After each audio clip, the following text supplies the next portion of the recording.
All right, chat. Good afternoon. Welcome to the stream. Hope we're all doing very well indeed on this Wednesday afternoon. Hope we're all doing well. Welcome to the stream. The commentator, welcome indeed. Hope you're doing well. Jim, welcome to the chat. Hope you're doing well indeed. Good to see you. Alistair's here as well. Bought the upgraded Edinburgh and Cologne from the Microsoft Store sale, and about 80 miles from destination.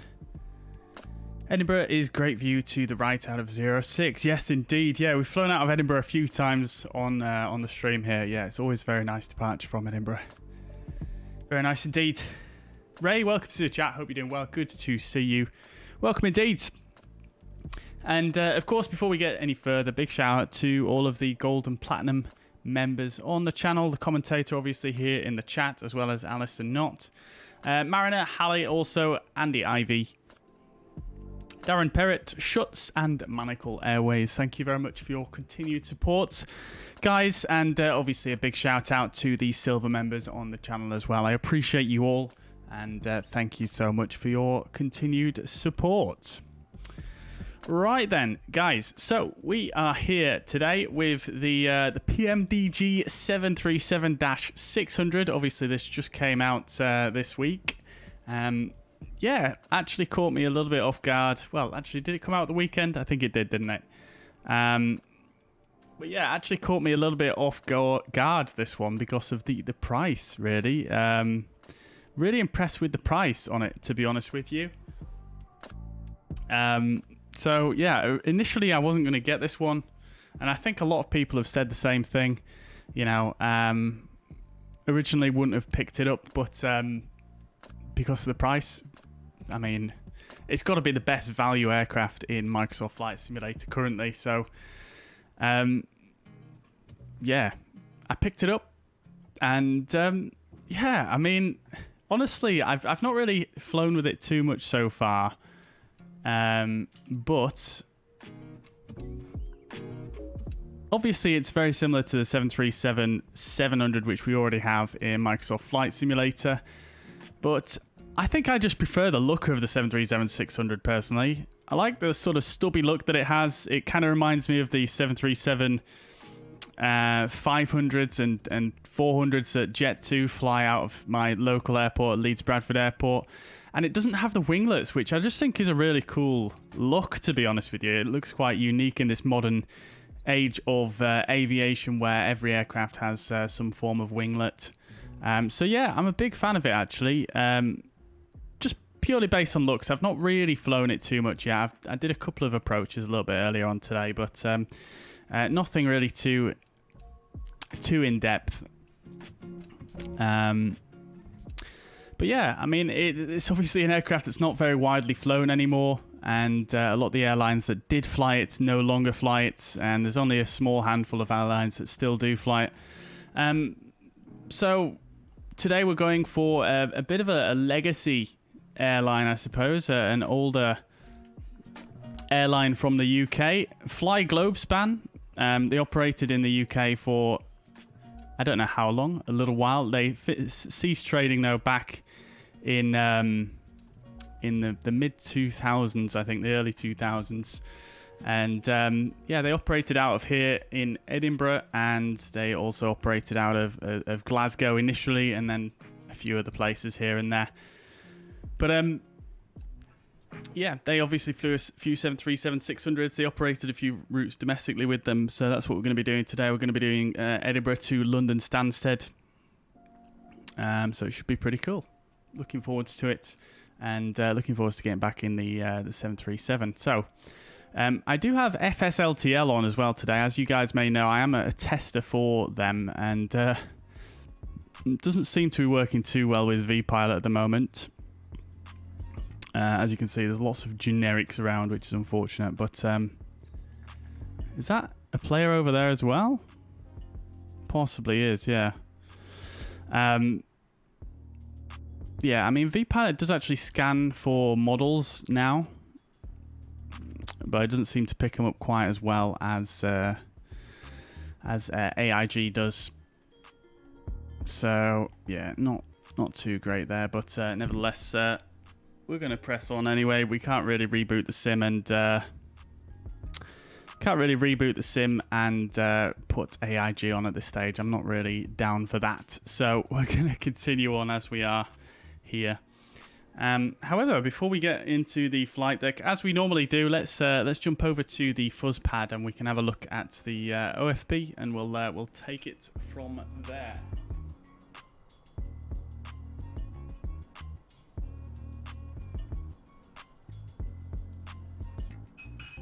Just get my tea bag out, my brew. Which developer is Edinburgh? Yep. The commentator's got you there. Pyreeg Devco. Got to be one of the best developers for scenery in Microsoft Flight Simulator. So if you see any of their sceneries, highly recommend picking any of them up. They're all really, really good. Harvey says it's very cute, like the A318. Yeah, I agree. It is very cute looking indeed. And yeah, I think I'm going to try and do a flight at some point in the near future as well into one of my favourite sceneries for this sim, actually. Probably one of the best sceneries that I've seen, even to date, for the sim.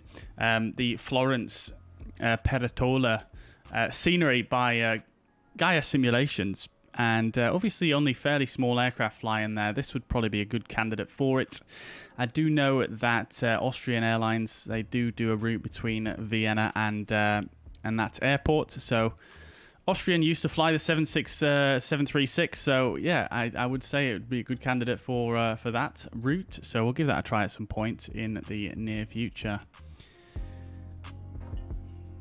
Rav's looking forward to a great flight. Me too indeed. Shots, welcome to the chat, dude. Hope you're doing well. Welcome indeed. I hope you're doing well. Nice livery, says the commentator. Yeah, I'm not that keen on it, to be honest with you. I do have to say it is so generic looking. Do you know what I mean? I mean, what is that font on there? Is that Arial or Helvetica or something? It looks so generic, but that's the only option we had for Flyglobespan, unfortunately, so that's what we're going to have to go with.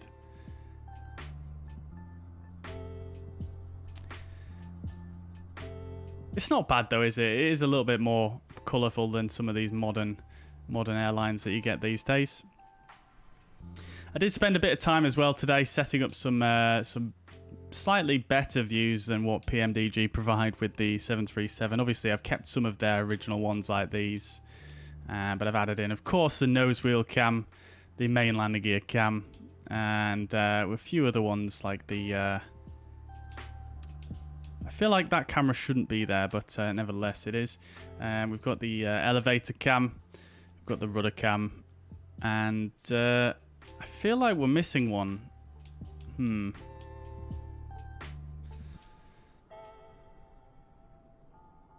then we've got, of course, the pushback cam, and this one as well.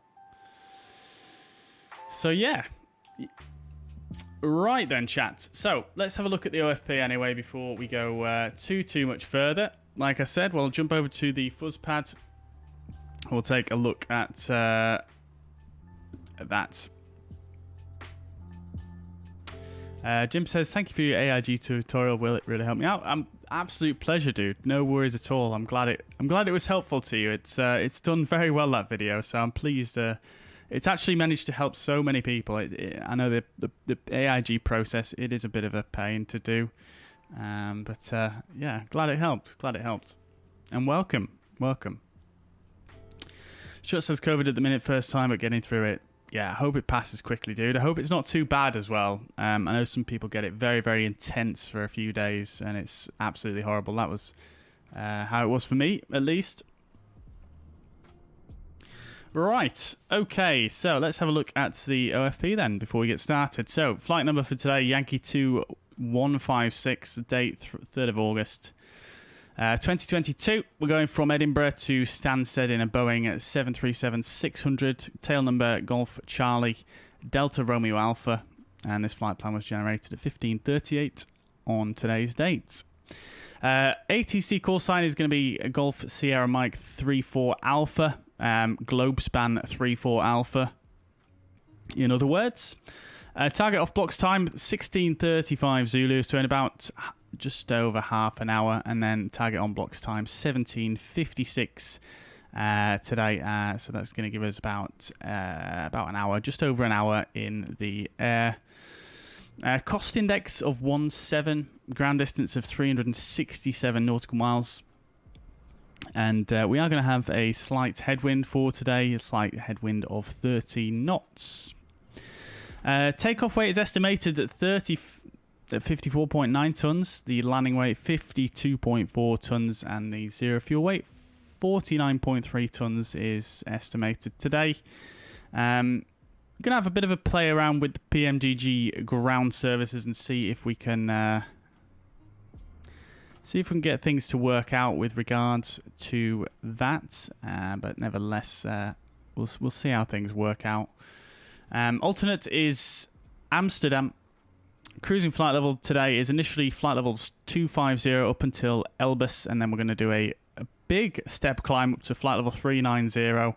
That is quite a big step climb. I've never really seen that one before on from SimBrief, but nevertheless, that's what we're going to give a go to today. Block fuel will require 5,716 kilograms of fuel. Routing is runway 24 expected at Edinburgh on the GoSam 1 Charlie, and then arriving into Stansted on the Listo 1 Lima arrival, and expecting runway 22. We do actually have ground on here at Edinburgh as well, so let's get a move on before they go offline, as they inevitably will do. 115 passengers, 3 tons of cargo. And then coming further down through the routing here, lots of waypoints on that route. Looking at the weather, nothing significant to look at here. The weather at 15:20 at Edinburgh, so a little bit out of date now. 11 knot wind from the southwest, and a few clouds about. Nothing too crazy. 19 degrees temperature, and nothing too significant to report there. Weather at Stansted again at 15:20, so again a little bit out of date. 12 knots from the a little bit more southwest there. A little bit more southwest there. And fairly similar story really. Some clouds, a little bit of a higher ceiling there, and temperature 26 degrees, so quite a bit warmer in Stansted today. And alternate of Schiphol. 15:25 Meta, and a little bit more windy at Schiphol, and varying winds. Again, nothing too crazy to report there. Weather seems not too concerning. Right, so let's have a look then at routing. So our routing is going to take us out to the west initially, and then down to the southeast, and then across to the east and into Stansted. Obviously, Amsterdam over here on the other side of the channel. We do have, we've got basically a jet stream right there. At least I think that's what that is. Doesn't really seem to give me the full indications on this chart as to what that actually is.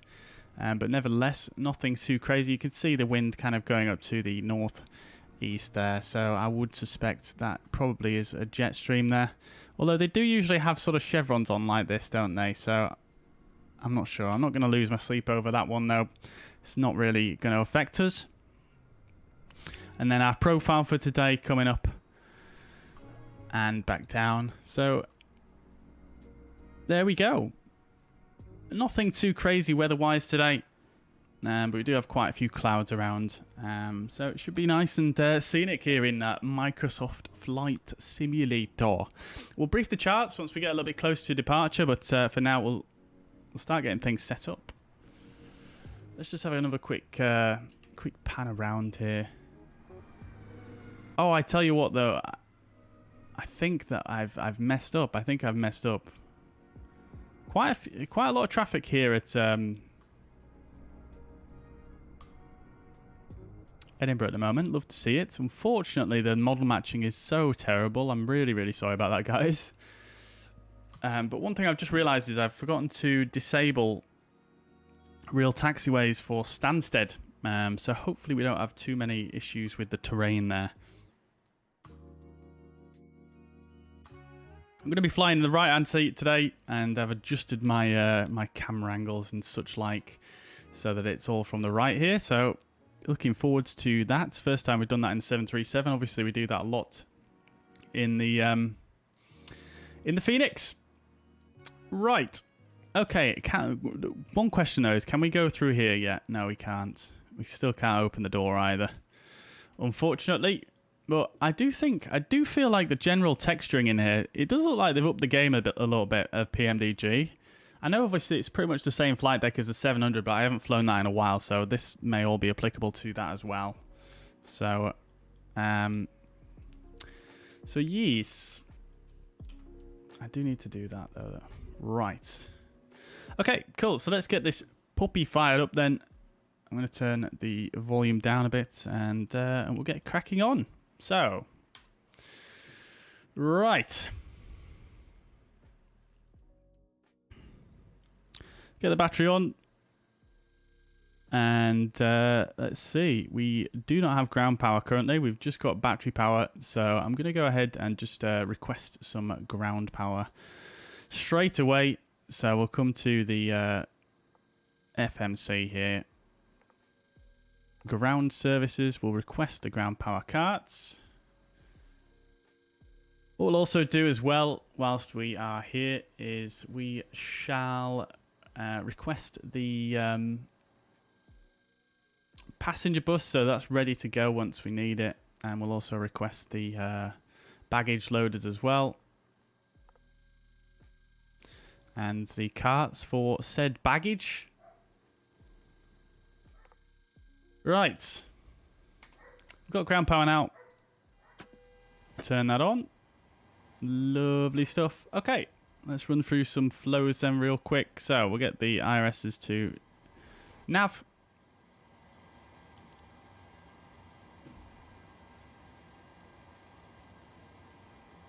This should be on, surely. There we go. Okay. 0 minutes to alignment, apparently. Hang fire.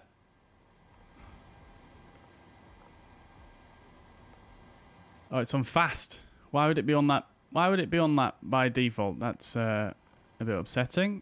All right, we'll come back up here then.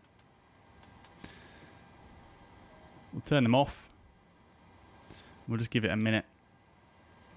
Right. Okay. So let's do some more tests then. So flight recorder test is good. Mach airspeed. All looking good. EECs are on. Oxygen's looking good. We've got 3 greens there. Everything looks good there as well. There we go. We'll stick these back in nav. And we'll keep coming down. Your damper can come on. We'll come down here. Oh, that's just flicked off on its own.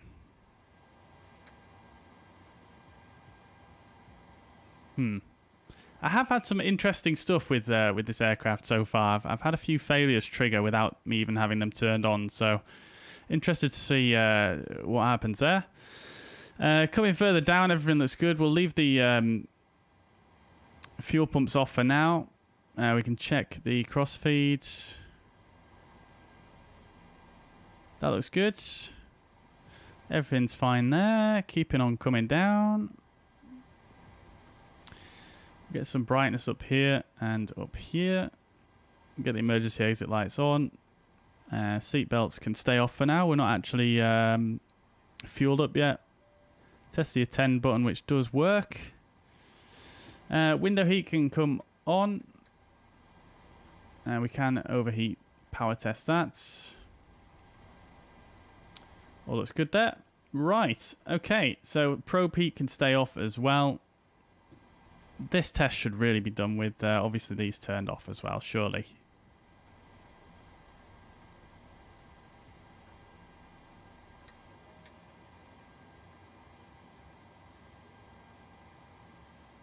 That does not seem to do anything.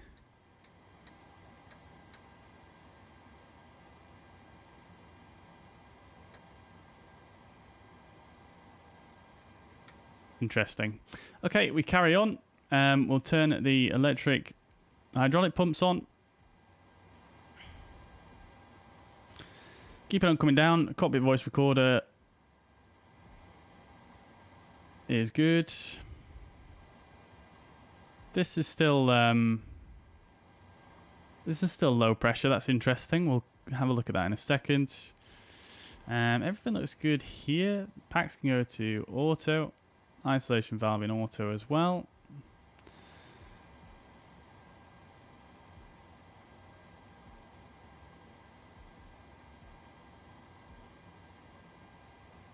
Okay, that test passes, and okay, great stuff.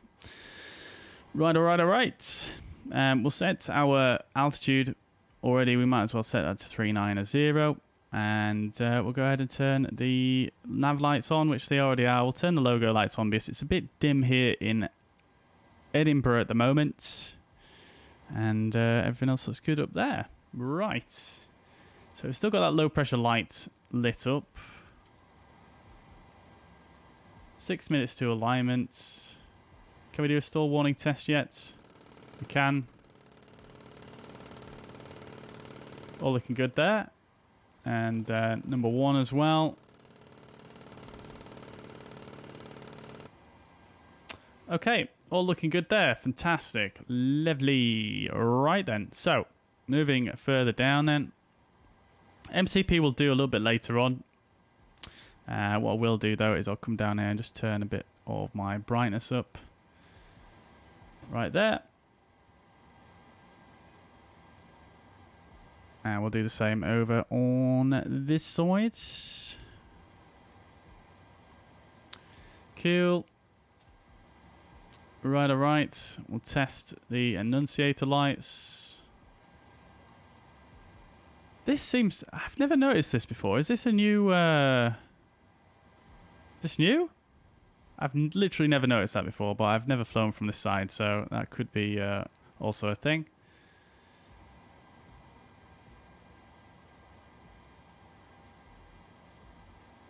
Annunciator test is a pass. We can test here and test here. That's all looking good. Same on this side. Lovely, lovely, lovely. Auto brake can go to RTO. We'll reset the fuel flow. Open the sys page. As you can see, we don't have any hydraulic pressure or quantity on hydraulic A. So I think what was happening to me earlier on has just happened again. So let's just use the FMS here to try and fix that. So... failures. Active 1 hydraulic failure apparently will clear that and execute.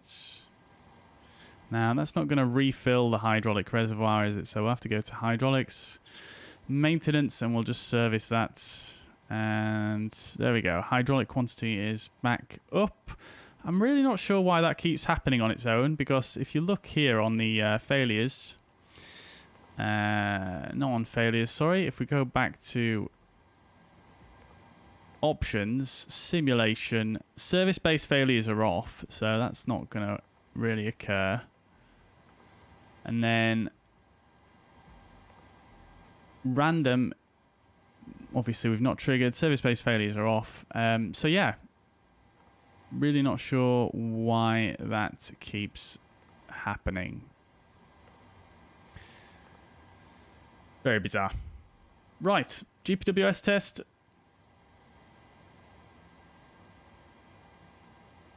In up. Does that not work until the IRS is aligned? That is also quite possible.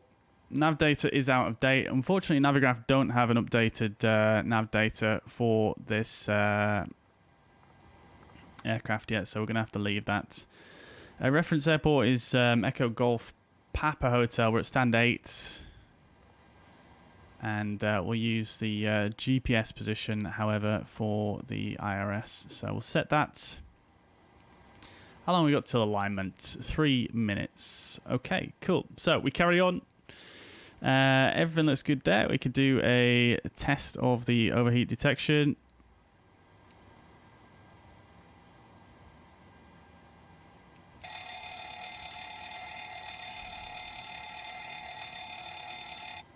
That's all looking good.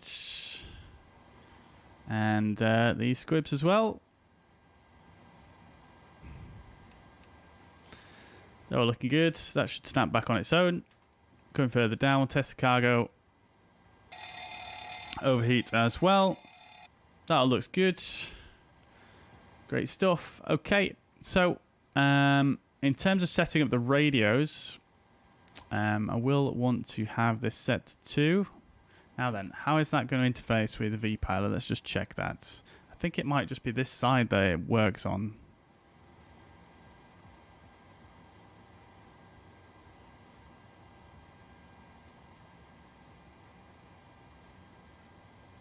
Yeah, so it only seems to take the information from this side, so that's what we'll do. That's fine. And then we'll set the ground frequency 121750.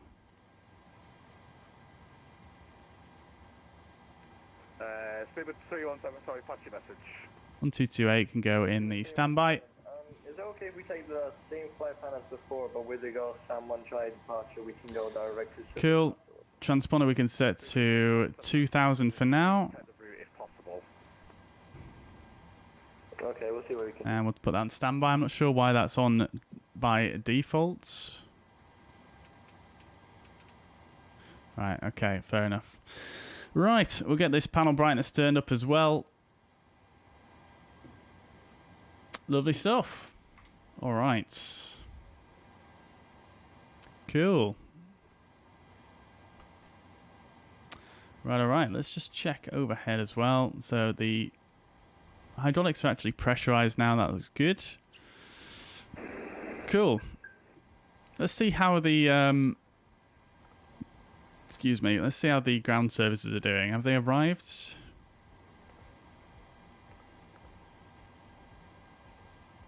Passenger bus is here and all of the loaders are here as well. Oh, lovely. Passenger bus down here. And there we go, ready to load on the bagage. Lovely stuff. So then, let us start with the loading of the bagage. Now then, how much cargo are we going to have for today? We'll have 3 tons, so we'll do 1.5 tons in either side. I don't know if you can put it in like this. Okay. And we'll do the same on this side. Let's see what that does. Usually I don't really use these options, chat, so yeah, for some reason it didn't really do anything with this. Reduced capacity. That must be the maximum that that side can hold, I guess. Right, we'll take some bags off. For some reason we've already got bags on, so we'll get rid of the rogue bags. We'll get rid of these guys as well then. And then in terms of fuel, we will request the fueler to come in as well. Hello, we have a case via Alpha 1. Okie dokie, passengers, we're going to need 115. Taxi on Alpha, hold Alpha 1, 2 for now. And we might as well start. Oh, apparently we've already got 130 passengers on board. What is going on with this ground services? The default profile seems to be loaded up quite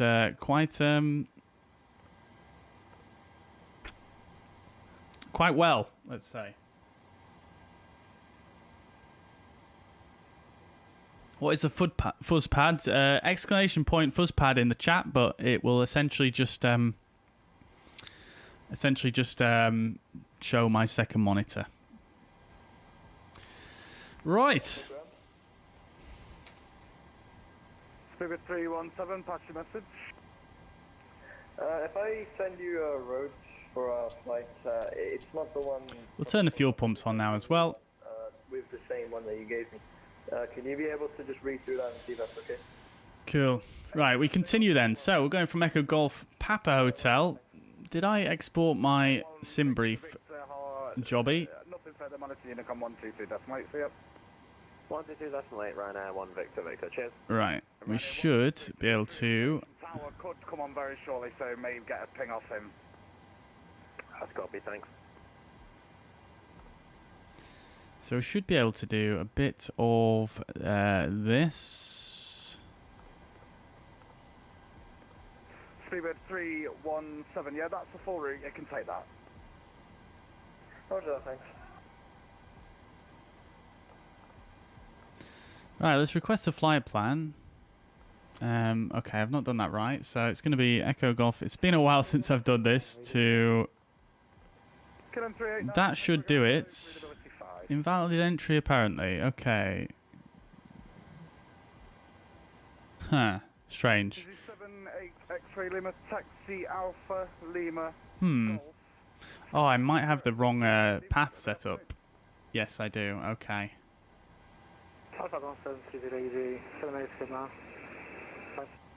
Yes, I do. Okay, never mind. We'll just do it manually for now. No issues there.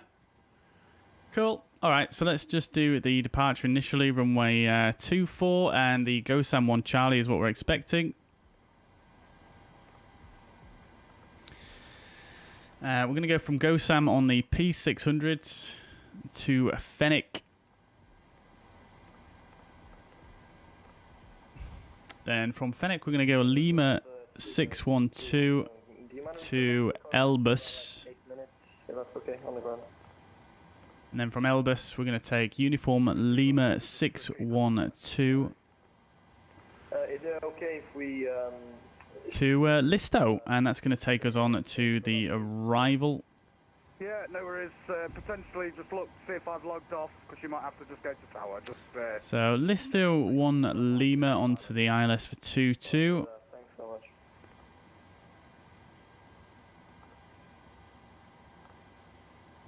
And the transition is a good question. Let's have a look.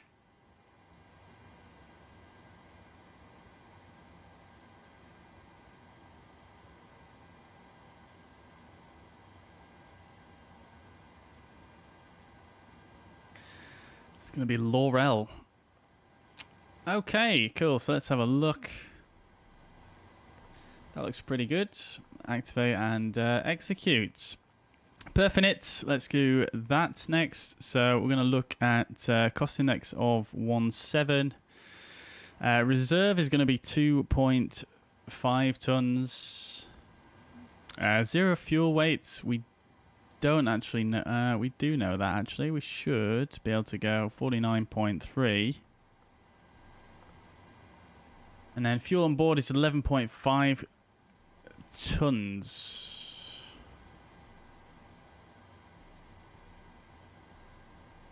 Yeah, we need to do a defuel there. So our planned fuel is going to be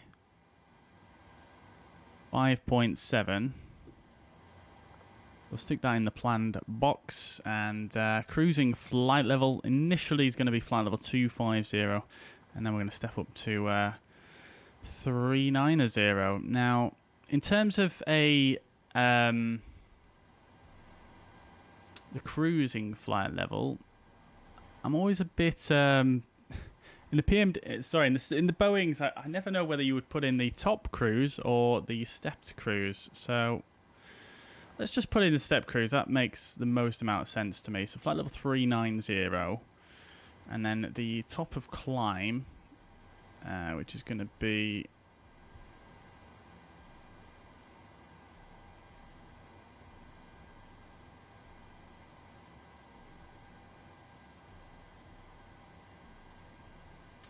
So from Elbus,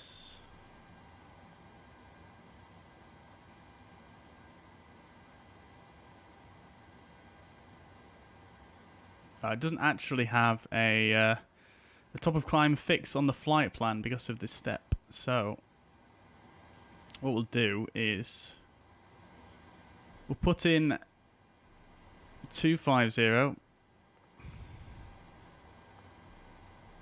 And then we'll use the top of climb wind, which is 227 at 62. Temperature is -29 up there. And the transition altitude here at Edinburgh is 6,000 feet. All stations, Edinburgh ground now closing. For further service, contact tower 118.7. Have a great evening all, see ya. 118.7 for further service. Obviously the ground goes offline whilst we're setting up here, of course. Right, N1 limits. Now then, obviously this aircraft is a bit of a pocket rocket. But I'm intrigued. What rating do we go for on the takeoff, really? I'm not sure what we do. I think maybe we go an 18k. Just to... just so it doesn't overwhelm me a bit. It's the first time I'll be doing a takeoff in this, but we'll go for full climb thrust. So we'll go for an 18k initially. And we'll assume 40 degrees outside.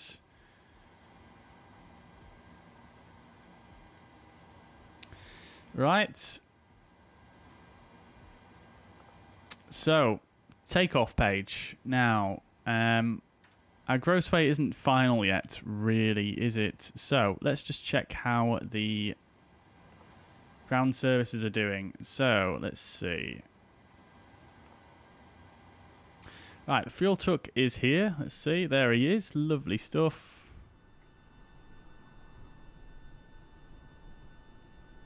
So, let's do our defueling, in fact. So, we're going to need to bring the fuel down to 5716.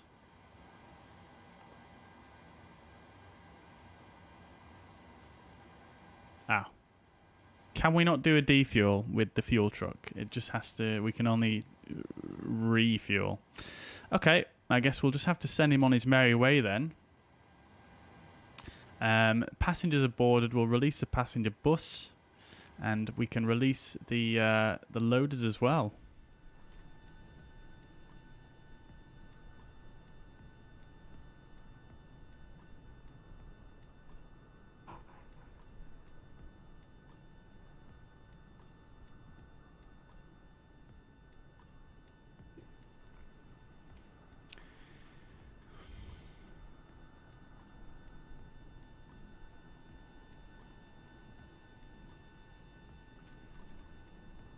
Adam 389 at stand 1, requesting clearance to Amsterdam.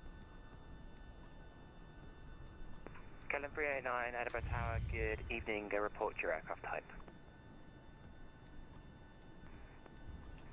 A320, Kelvin 389. Kelvin 389, thank you. Right, there they go.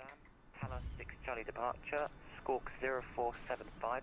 Sorry, chat. I'm just trying to remember my keybinds here. There we go. That's better, isn't it? Lovely. Right. Okie dokies. So, that's all departing. By PLA 6 Charlie departure, runway 24. We can release the stairs now as well. Squawk code is 10. And we'll leave the ground power in place. QNH 1007. KLM 3. KLM 389 negative, squawk 0475. There they go. Right, okay, so what we'll have to do is for the fuel, we'll have to go 5716 and we'll just have to set it there. Now, I'm intrigued to see what our weights are compared to SimBrief. So, our gross weight 55.8, which is nearly a ton different to SimBrief. Zero fuel weight is 50.1, which is nearly a ton different to SimBrief yet again.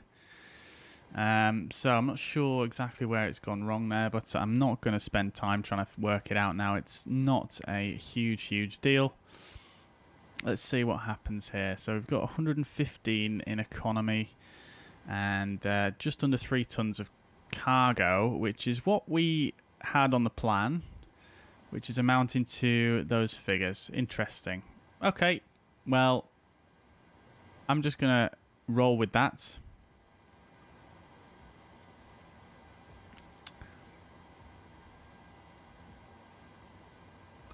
Shouldn't be a big deal for today, I don't think. We've definitely got a bit of extra fuel anyway. So, fuel is done, so we'll put the seatbelt signs on now.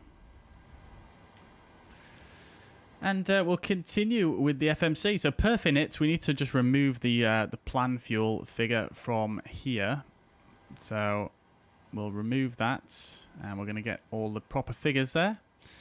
We'll come to the takeoff page. We're going to do a flaps 5 takeoff, and the CG 17.8 with a trim of 7.06 and 123, 123, and 128 on the V speeds there.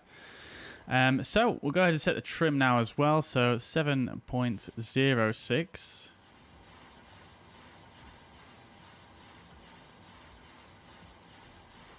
Edinburgh Tower, very good afternoon. It's Golf Delta Echo Sierra Lima. We're Cessna 172 on stand 201 with information India on board. QNH 1007. Request start off CFR circuit. Golf Delta Echo Sierra Lima, Edinburgh Tower, good evening, hold position, startup approved, clearance to the hold, report. 7.06 on the trim. Right. Hold position, start approved, and report. Cool.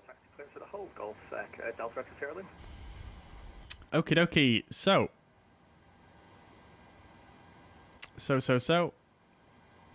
I forget you get different recall indications here on the FO side versus here. KLM 389. Okay. 389, stand 1, push and start approved. Cool. Push and start approved. KLM. Okay, so we've got about 10 minutes till our scheduled departure. Let's get our takeoff clearance now then, and then we can go ahead and do our briefing. So,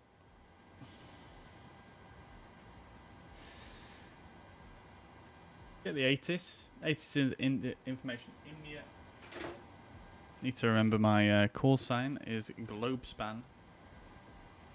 Not one I'm used to.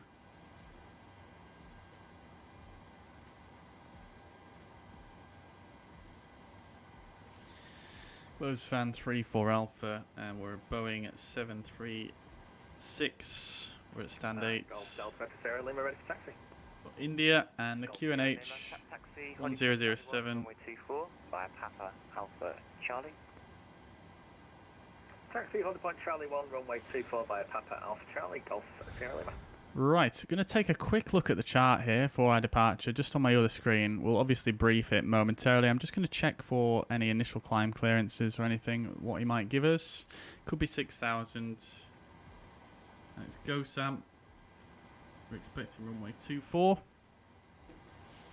Edinburgh ground radio check. Station calling, Edinburgh Tower, readability 5.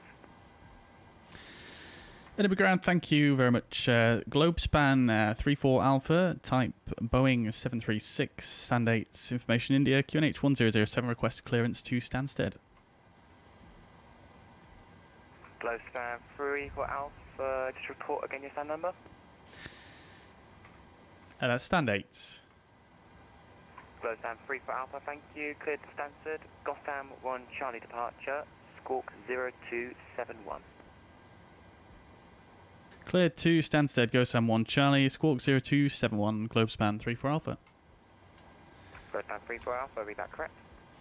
Cool, okay then chat. So squawk 0271. There we go, and Gotham 1 Charlie for the departure, which is what we've already got in, so that is all lovely. Great. Okay, so let's do the briefing then. I'll get the charts ready on my second screen here, and then we can run through it all together. Right. Okay, so fuzz pads. Okay, so we're at Edinburgh, UK. This is a 10-9, and we're at Edinburgh EGPH. Airport elevation 136 feet. Apologies, that's rotated, but we can all read it. We're all good. Looking at the parking standards chart here, we're at stand 8, and we're looking to depart on runway 24. So for the pushback and taxi, visual circuit. What we can expect is probably pushback facing to the north here, so something like that. This is our stand once again, and then we'll come up. Probably take a we can only take a left turn here at Foxtrot 1, and then we'll take a right turn most likely onto Alpha, following Alpha all the way up to the holding point. Really, I think that's probably how it's going to go. Yeah, following Alpha all the way up to Delta 1 for runway 24. Taking off runway 24. Runway 24, clear for takeoff. And then looking at the departure itself, this is a 10-3. And it's the GoSam 1 Charlie Sid at Edinburgh.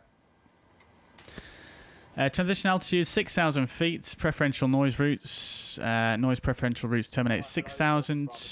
And cruising levels will be allocated after takeoff by Scottish Control. Let's see if they're actually online today. I don't know if they are.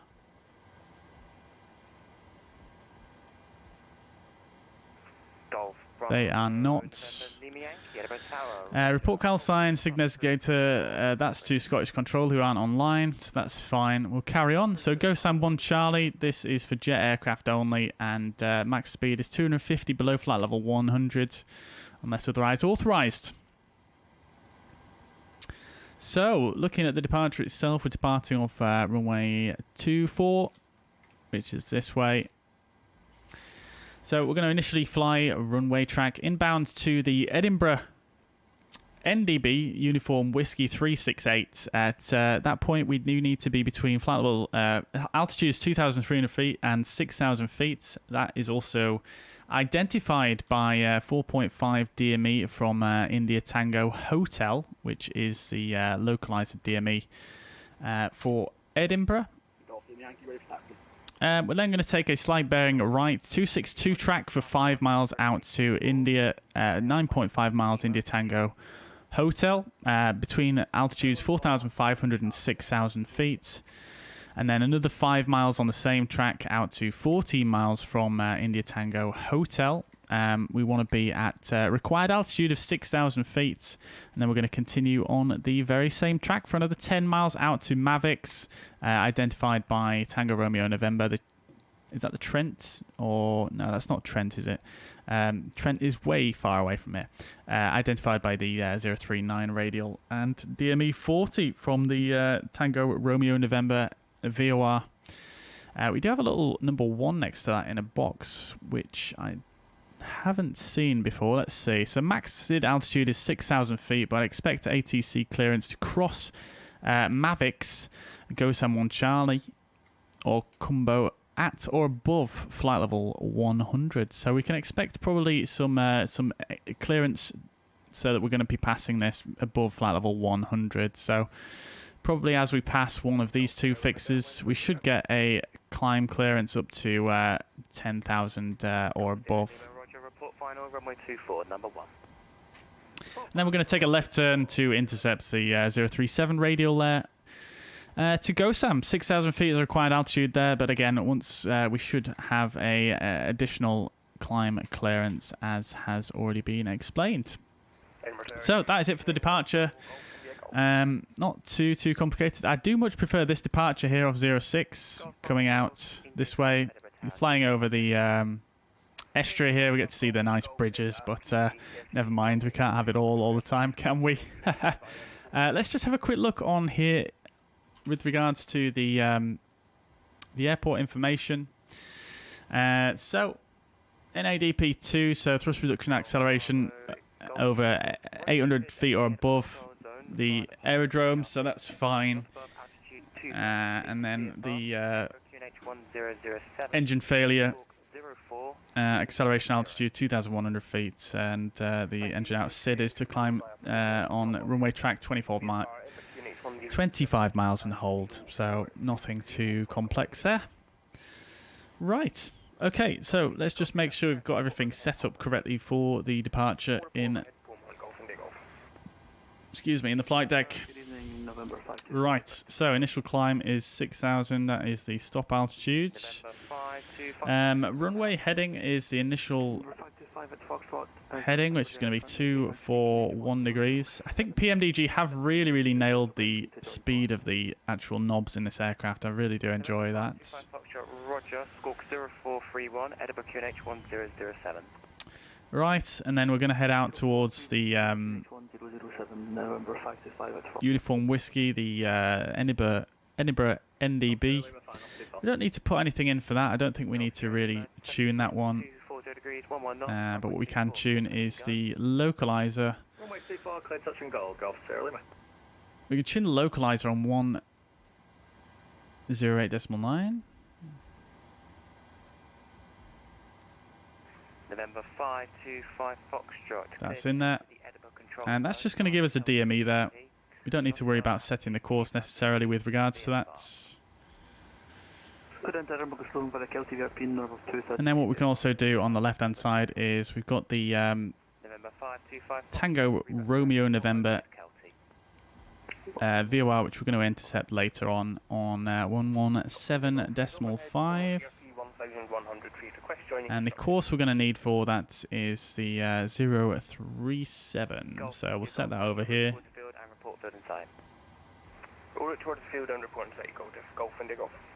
Cool. Okay, and then just to make the FMS happy, I'm just going to set 241 degrees here.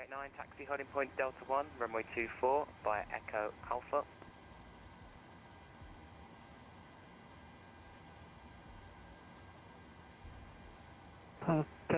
Right, so that's that set, and then the V2 speed of 128, of course, in the speed window.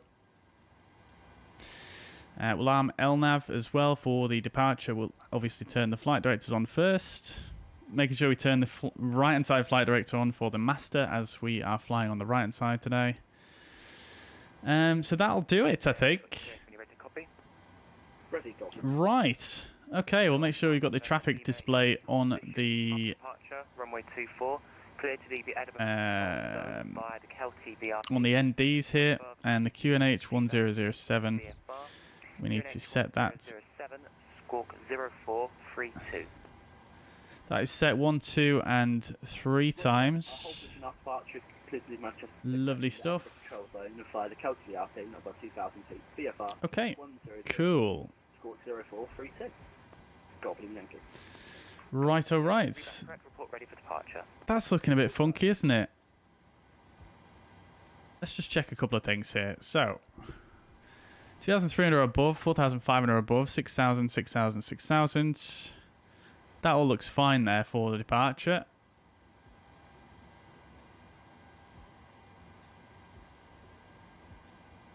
Interesting. Fair enough. Not sure why it's given us such a funky vertical path there, although I'm not entirely convinced I fully understand exactly what that means just yet. I need to do a little bit more reading into that one, I think. Right. Okay, so let's just run some checklists then. I'll just need to find those real quick. It's been a while once again that we've flown this thing.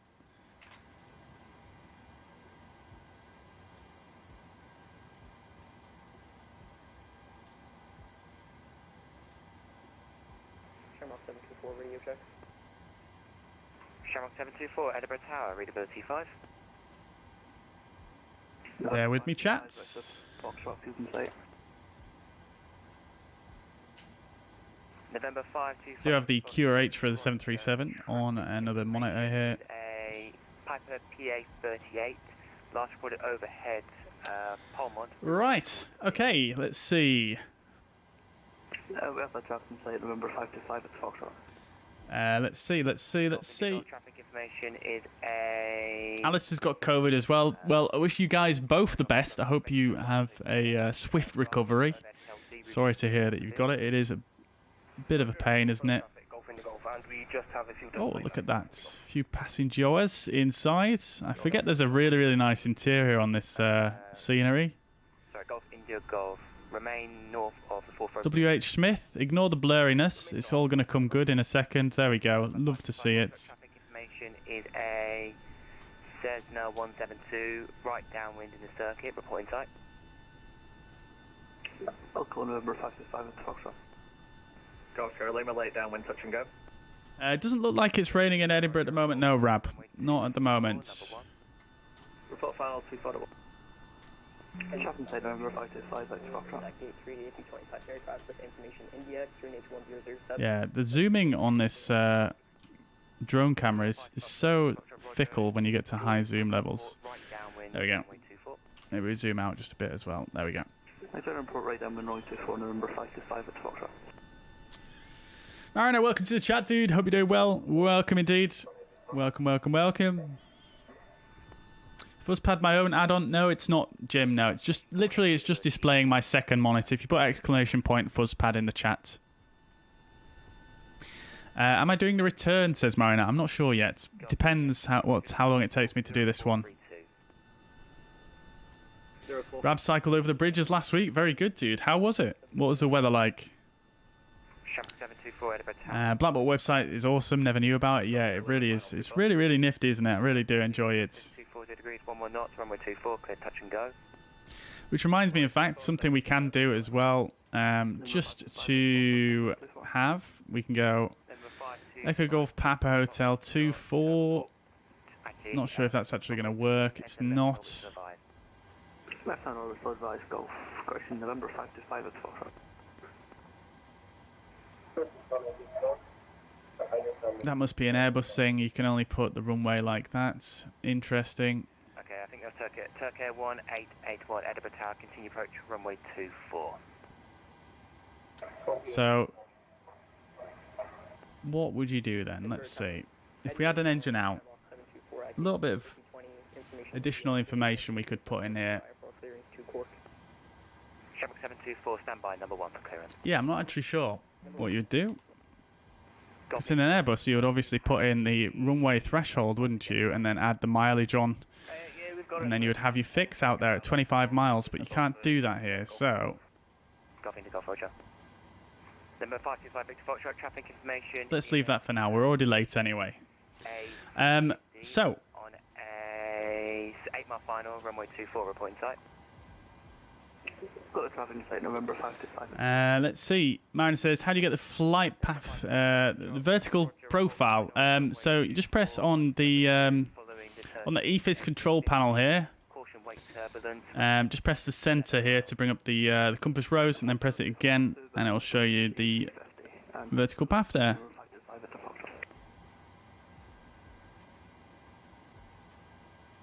Pretty nice indeed.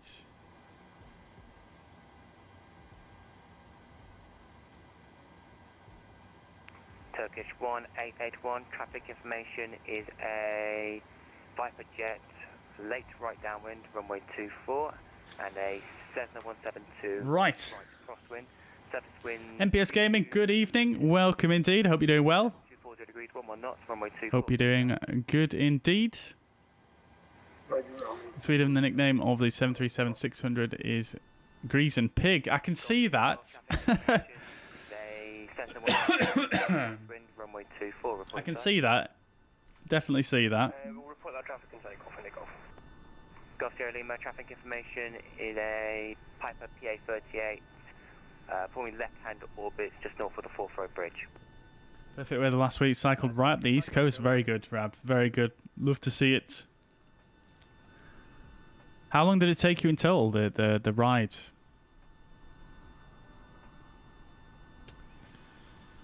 Right. Matt Sain says runway 24. Does that work? Does that work? LKPR 9, roger. Golf Indy Golf visual with the traffic. Interesting. So how does it know which runway 24 I'm talking about? Right downwind, runway 24. Alright, well, nevertheless, let's put in 241/25 miles. Golf Sierra Lima downwind for full stop. Golf Sierra Lima, roger. At the end of the downwind leg, enter left-hand orbit still advised. End of the downwind. Let's see how that looks. Still advised, Golf Sierra Lima. Golf Indigo at the start of a downward leg. There we go, it's in there.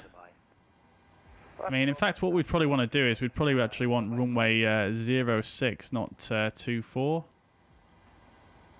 Sorry, not 06. What's the reciprocal runway here at Edinburgh? I forget.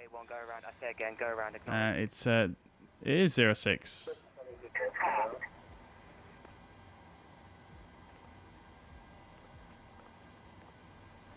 Ah, there we go. I must have typed it in wrong.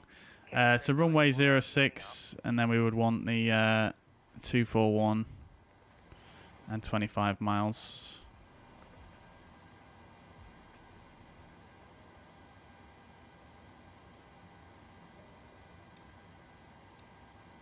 That doesn't really seem to be doing anything for me, though, is it? Am I mistaken on how to use this page?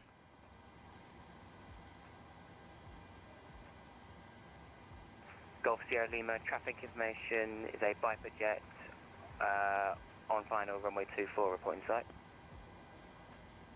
It's not showing the fix, though, on here. So, runway 06.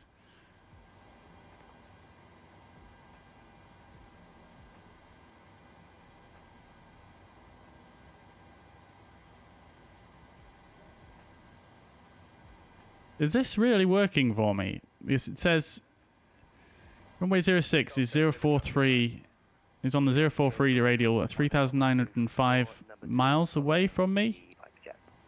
Or am I reading this wrong? Runway 24, number 2, following the traffic. Golf Sierra Lima. Turkey 1881, monitor Unicom 122.8. Let me just try.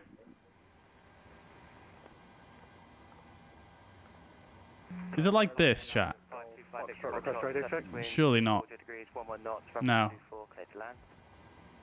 24 to land, November 525, it's Foxtrot.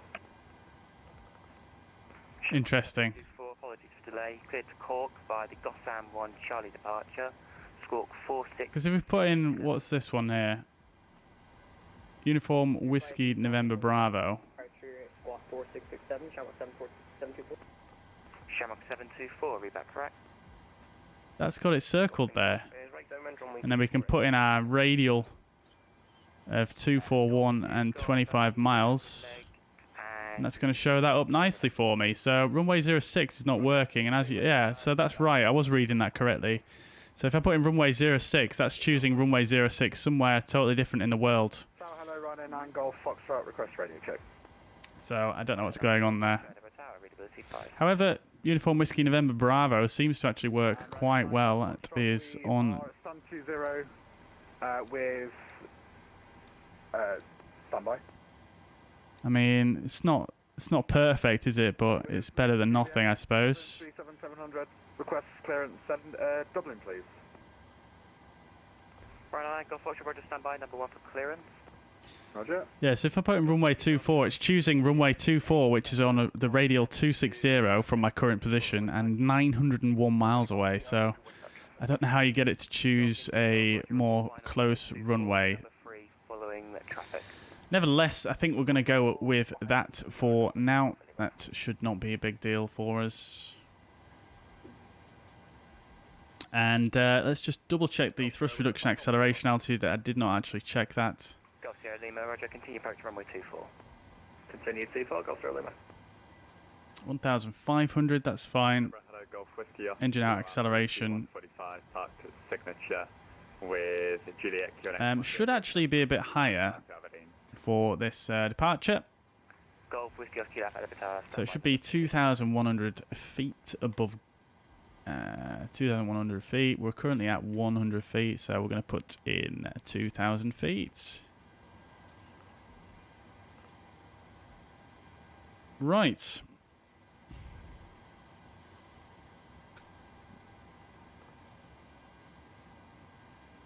Number 525 at 12, short vacancies, Bravo 1. Golf Sierra Lima, set between 240 degrees. Have you updated the nav data? No, I haven't, because you can't update it in this aircraft yet. Apparently, from what I've seen, there's no update for it on the Navigraph Nav Data Center at the moment.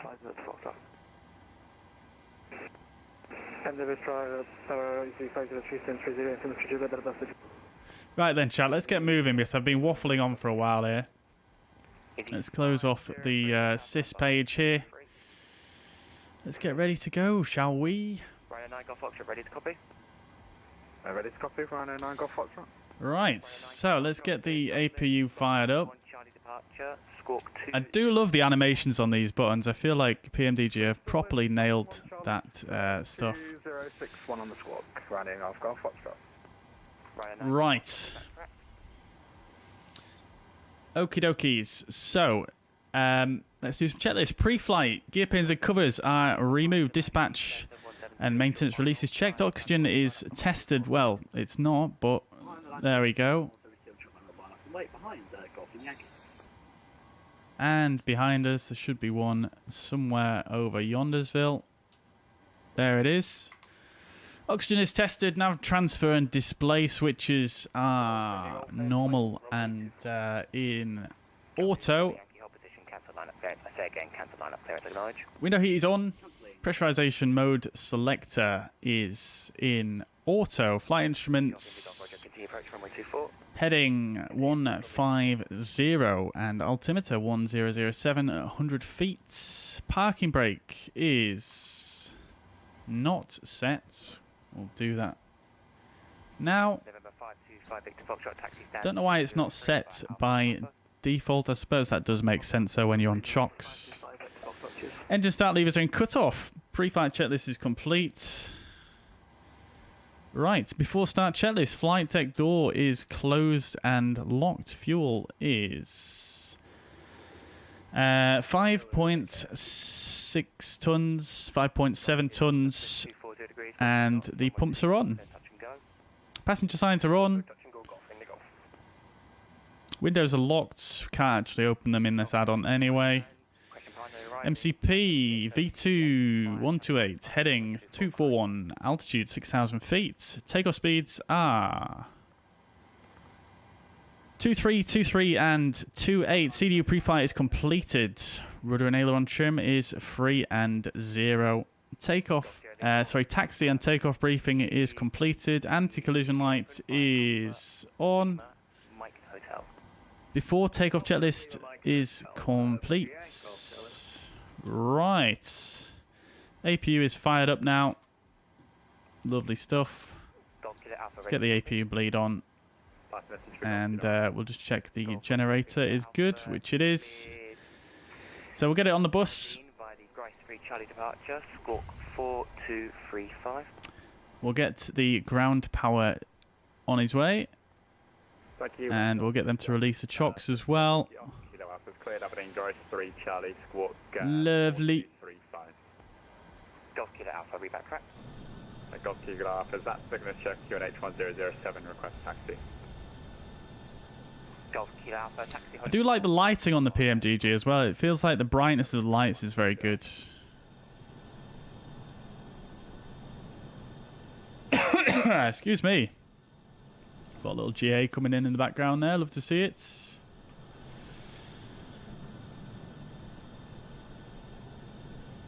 Right then, chates.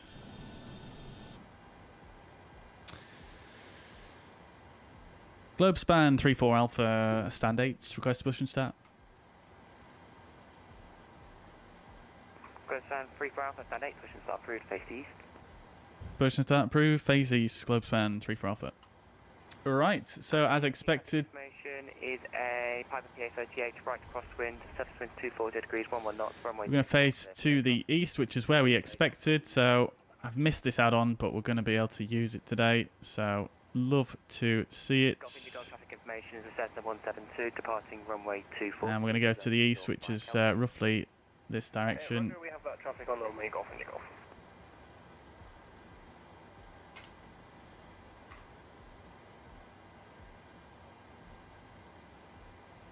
Ah, okay. There is no tug model here on this stand, so yeah, it's just gonna do an invisible pushback, which is fine. No issues at all. So we've done the before start checklist. Parking brake, we can go ahead and release.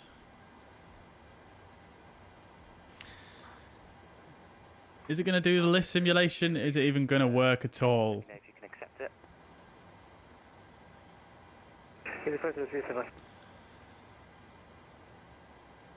Golf India Golf Diamond, runway 24 for touch and go, and then to leave the zone via Cogenshaw. There we go. We're off. We're off to the races. Right, so engine starts. Runway 24, clear to leave the Ignition control zone by to ground on the right altitude engine. 2,000 feet, VFR, squawk 0430. Roger, after Start valve open. Shore Reservoir, top of altitude 2,000 feet, VFR, and we will squawk 0430, Golf India Golf. Golf India Golf, read back correct. Nothing's happening because I haven't done the bleeds, obviously. APU bleed off. And we'll turn off. Sorry, we don't want the APU bleed off. We want the packs off. There we go. I'm smart. At least I didn't forget the APU generator, so that's a plus. Right, so there we go. N2.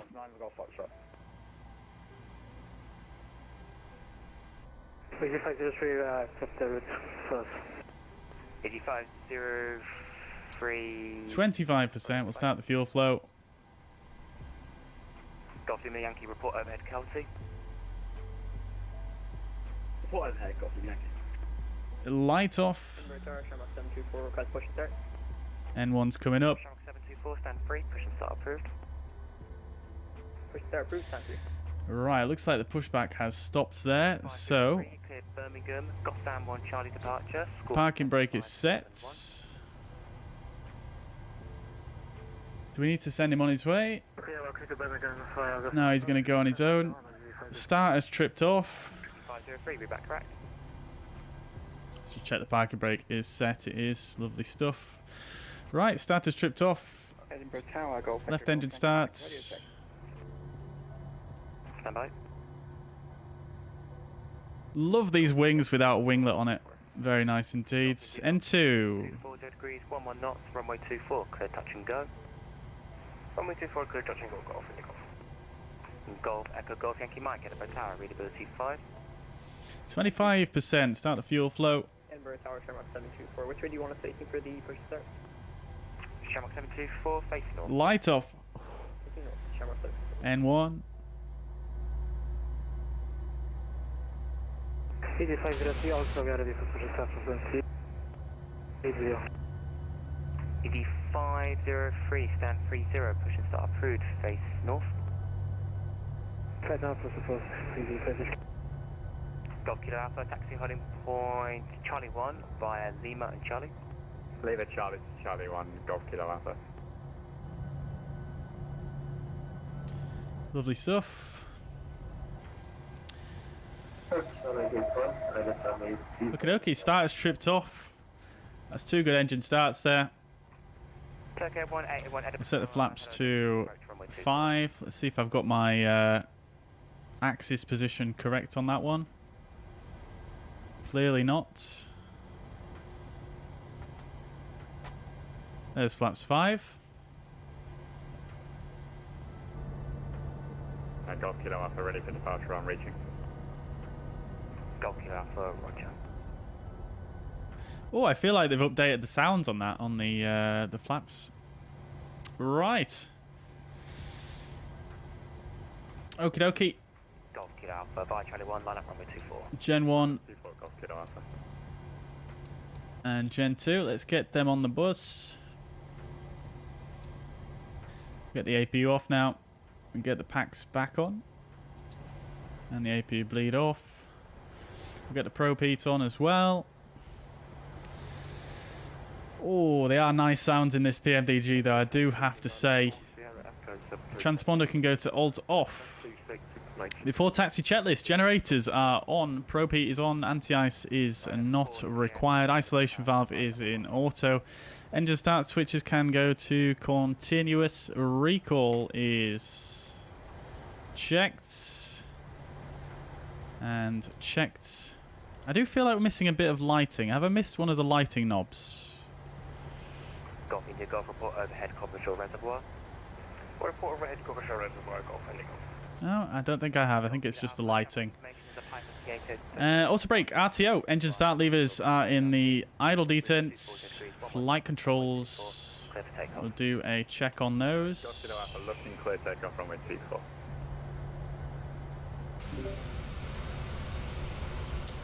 So, ailerons full left,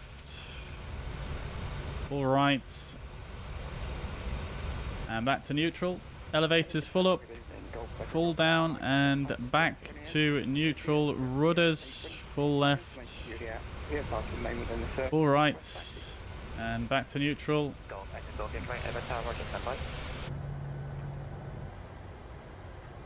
Flyglobespan check is complete. Ground equipment is clear before taxi checklist is complete. Right.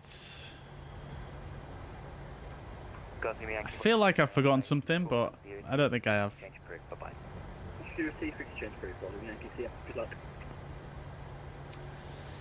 Globespan 34 Alpha, request taxi. Globespan 34 Alpha, taxi holding point Delta 1, runway 24 via Foxtrot Alpha.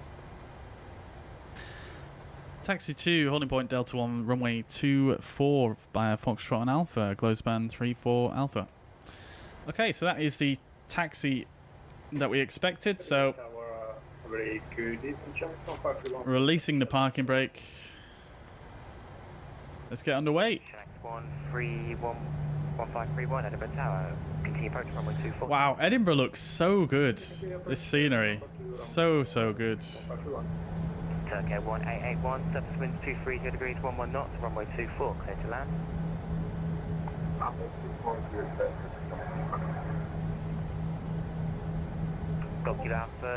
I think it's the black clouds as well that's making it look even better.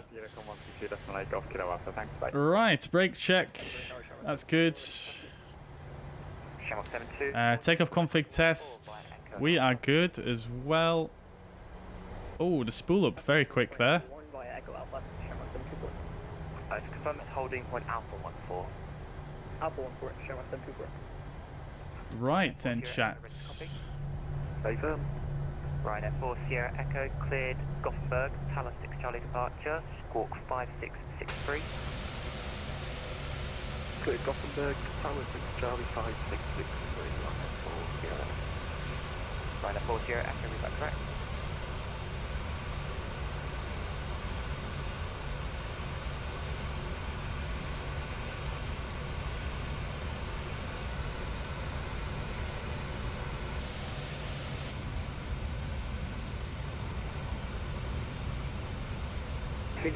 For information, we are ready for taxi.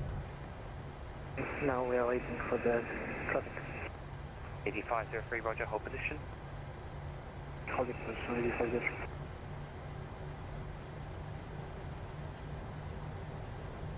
Golf Yankee Mike, taxi holding point Mike 3 by Mike.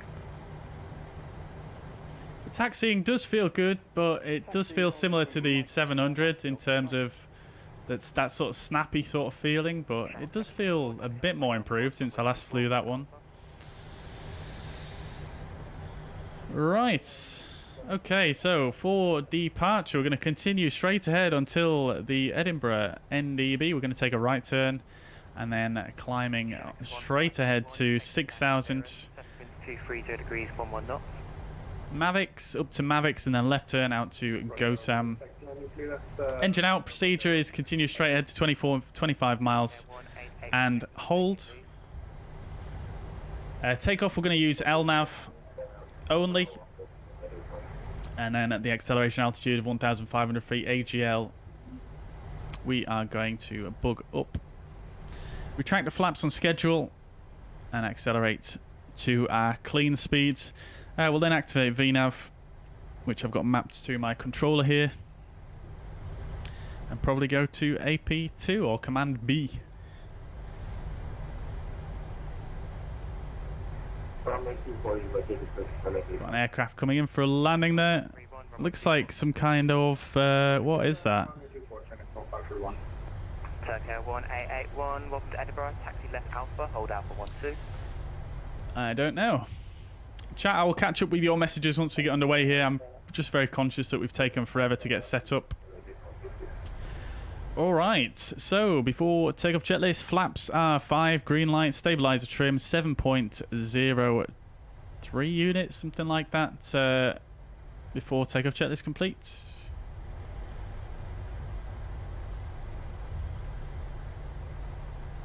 Well, I think I need to work on that camera a little bit there.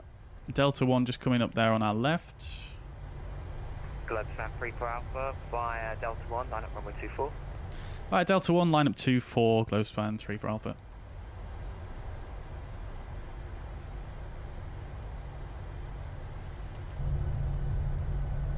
Edinburgh, Golf, Bravo Golf, India Golf is a beam covering short reservoir. Golf India Golf, Roger, leaving my airspace. Score continuity, frequency change approved, bye bye. Frequency change approved, Golf, India Golf, bye bye. Nobody incoming. Love that you can see the wing out of the flight deck here. Point Charlie 1, runway 24 via Lima Charlie. Taxi, holding point Charlie 1 via... Alright, probably help if we get some lighting on here. We'll get the runway turn-offs and the landing lights on. Okay, Mike, I've said already, it's going to be clearance, will be at the hold. Clearance at the hold, Golf Yankee Mike. We'll get these strobe lights on now as well. Leave the taxi lights off until we get our clearance. Globespan 3 for Alpha, 7.230 degrees, 11 knots, runway 24, clear for takeoff. Runway 24 clear for takeoff, Globespan 3 for Alpha. Alright, we're clear for takeoff. All the checklists are complete. We'll get the taxi lights on now. I wonder if the keybind works for that. It does. Lovely. Right, cool. 1881, taxi stand. Let's do it, chat. Echo and Foxtrot. Take off.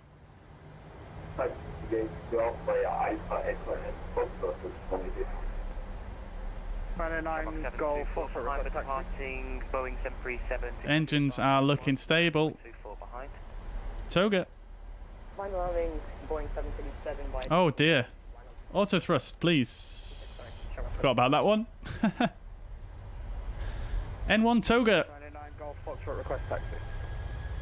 Rhino 9 Golf Foxtrot, taxi on point Delta 1, runway 24 via Golf Mike Alpha. Golf Mike Alpha, Delta 1, runway 24. Rhino 9 Golf Foxtrot. 80 knots thrust holds. Easy 5. Take off thrust sets. Taxi holding point Delta 1, runway 24 via Golf Mike Alpha. V1 rotates. Delta 1. Runway 4 via Golf Mike Alpha, positive rate of climb. LNAV. Positive rates. Gear up. Right, F4 Sierra Echo, request push and start, please.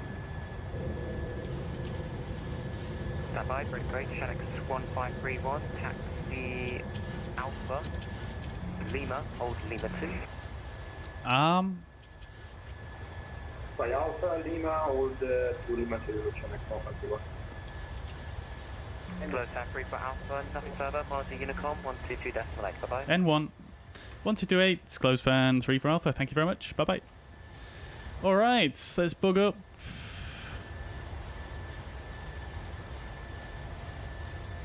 And flaps to 1. Roger. The trim's going like crazy.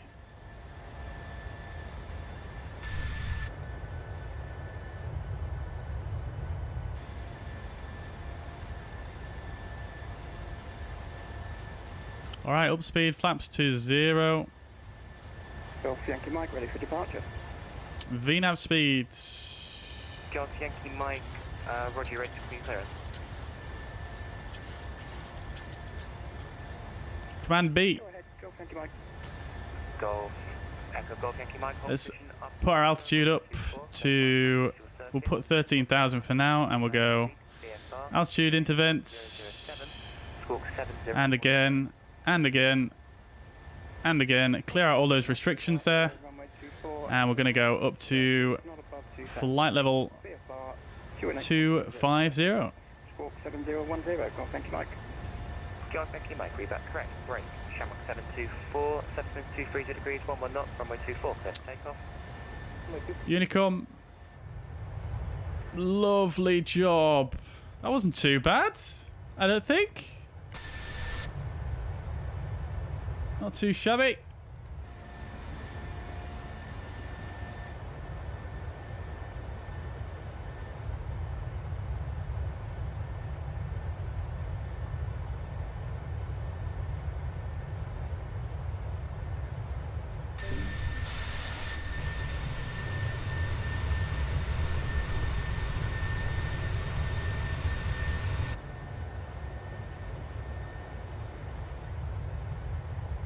Not too shabby. Right, I forgot to start the chrono though, didn't I?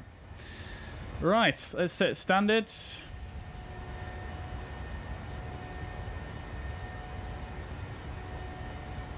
Bring our Edinburgh around. TCAS is not on, of course. There it is.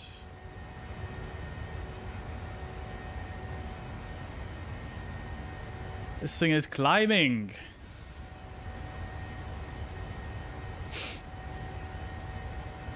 Oh, I forgot to do self-loading cargo today, chat. I should have done that, shouldn't I?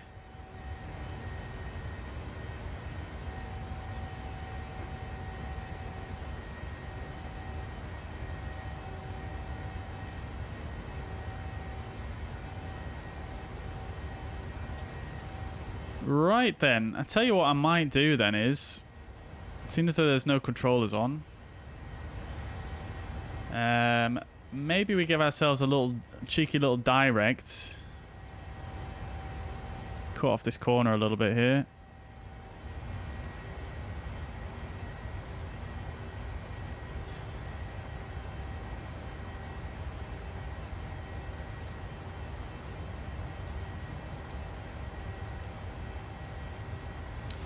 Let's give ourselves a little direct here.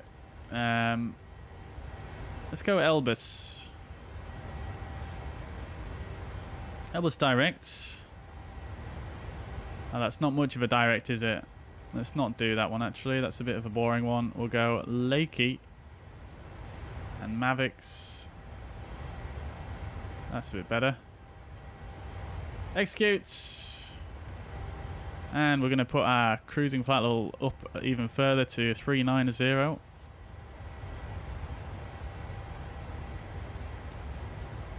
Which is our final cruising altitude. We're going to be passing through Elbus. So we might as well do a bit of that. Right, we flew flight level 100 now. Let's get the landing lights off. Oops, that's the wrong button. Landing lights and taxi lights off. Engine start switches to off as well, and after takeoff checklist, engine bleeds are on. Packs are auto, landing gear is up and off, flaps are up, no lights. After takeoff checklist complete. Check the pressurization as well, which is looking good. Seatbelt signs can come off. Beautiful stuff. Not a bad departure, I don't think. Wrong knob there.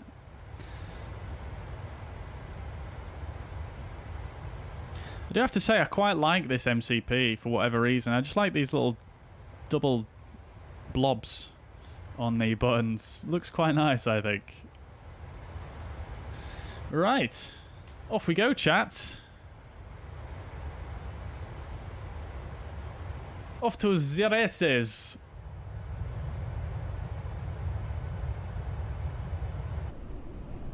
Oh, baby. What's happened to this camera? Wait, what? Hello? Why you do this?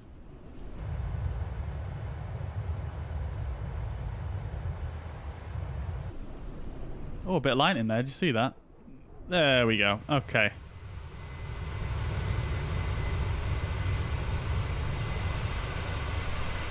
Lovely stuff.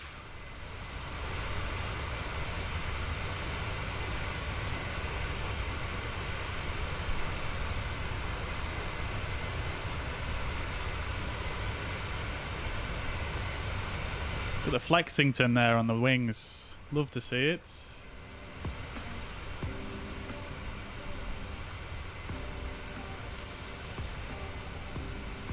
All right.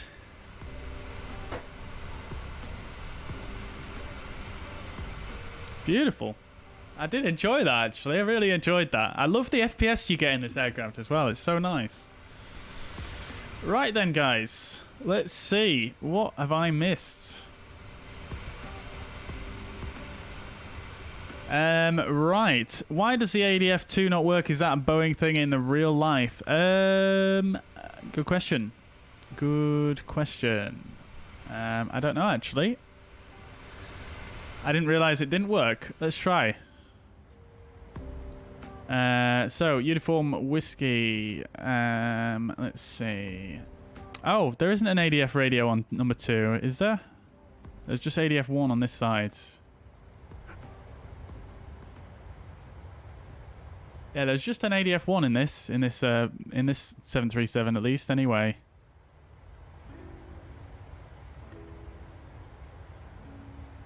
And then this is just a standby VHF radio.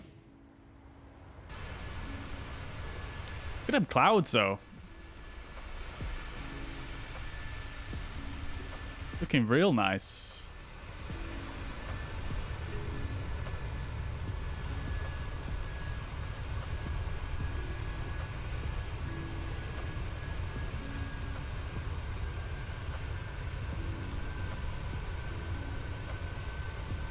Oh, you can copy a 737-700 nav data in. Oh, very nice. I did not know that. I will have to do that. Very nice tip. I like it. Windows don't open. No, they don't, unfortunately. That's a bit of a deal breaker always. I do feel like I heard PMDG say at some point that they are going to make the windows open, though, which is good to hear. I do hope they do that. That would be very, very nice. Looks amazing, yes. It does indeed. We're getting some super nice lighting conditions today in this sim. Very nice indeed. You think the tower controller is doing his exam? Really? Wow. Okay. Well, I'm very privileged to have taken part in that, actually. I don't think I've ever taken part in an exam before. Yeah, he's doing solo tower validation. Ah, very good. Lovely. Okay. Love to see it.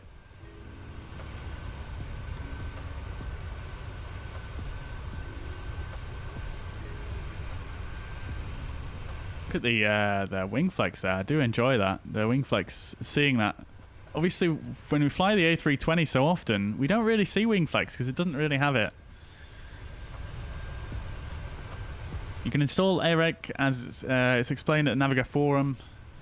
And I think I saw you say that you put a thread in the Discord as well. Yeah. Okay, great stuff. I'll check that out for sure before I fly again in this aircraft for sure. But yeah, I appreciate the tips, guys. Much appreciated.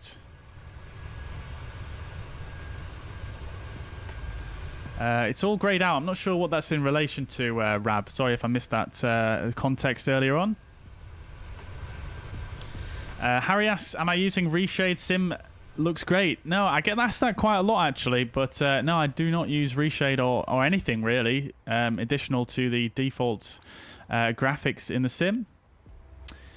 And we've stopped climb at 250 here. Yes, I wasn't paying attention. Let's do a bit of that. N1 VNAV speed. Thrust coming up.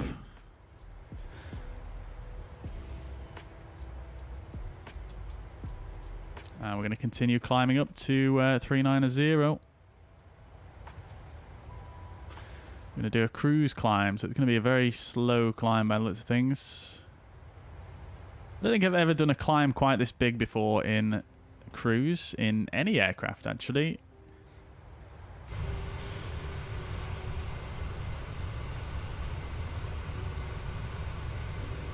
Angry Skies looking moody. Yeah, it was looking very moody.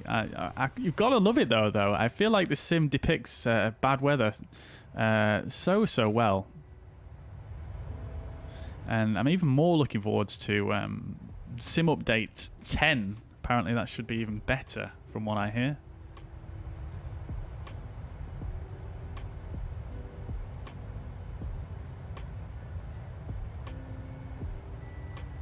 Oh, did not mean to do that. Nevertheless, let's do it anyway. Captures. I don't know if any of you use Volanta, but yeah, just adding in the picture of the aircraft on there. Love to see it.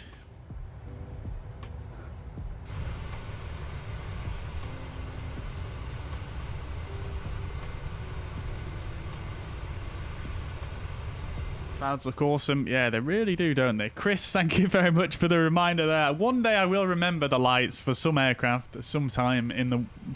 Yeah. I'm so terrible at it. It's ridiculous. Bridges are just to the right. Yeah, we were straight into the clouds though, weren't we, unfortunately, Rab? Bit of a shame. TCAS, yeah, another thing that I quite often forget as well, Chris. We need to write a checklist of stuff that's specific to me that I forget. So it'd be lights, TCAS, chrono, and I mean, in my defense, that's probably about it, actually.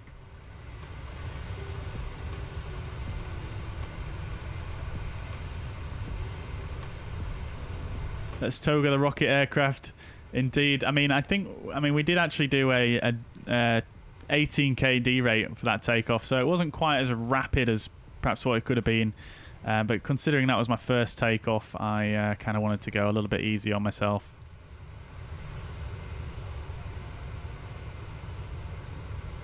Will I make captain one day? I don't know, hopefully. Let's see.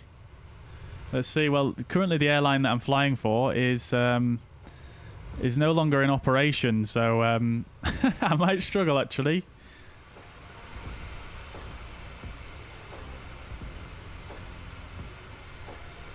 Look at that, though. That looks so good, doesn't it?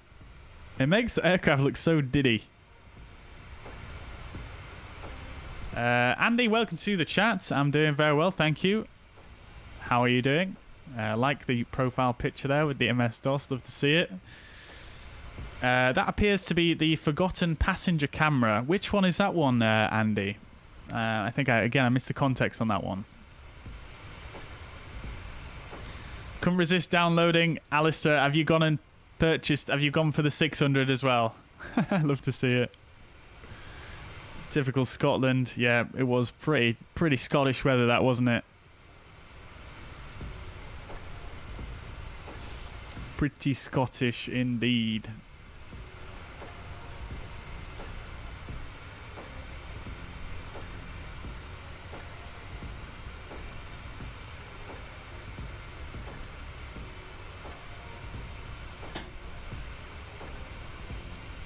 Dreamliner Windflex is amazing. Yeah, it is. It is. It is.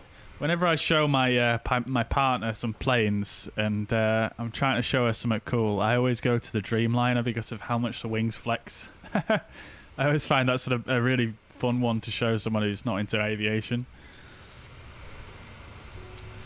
In relation to the gaming rig, would I recommend Ryzen? Yeah, certainly would do. Yeah, I've been using Ryzen now for a while. Probably about 4 years or something, 5 years, and I'm very, very happy with Ryzen personally.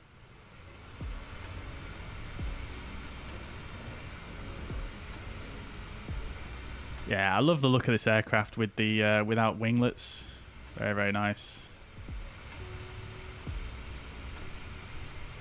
I really hope they fix the drone camera one day. Oops, that's the wrong keybind. Yeah, I really hope they fix the drone camera one day, because it just sort of rotates on its own and it makes the horizon wonky. It's so triggering.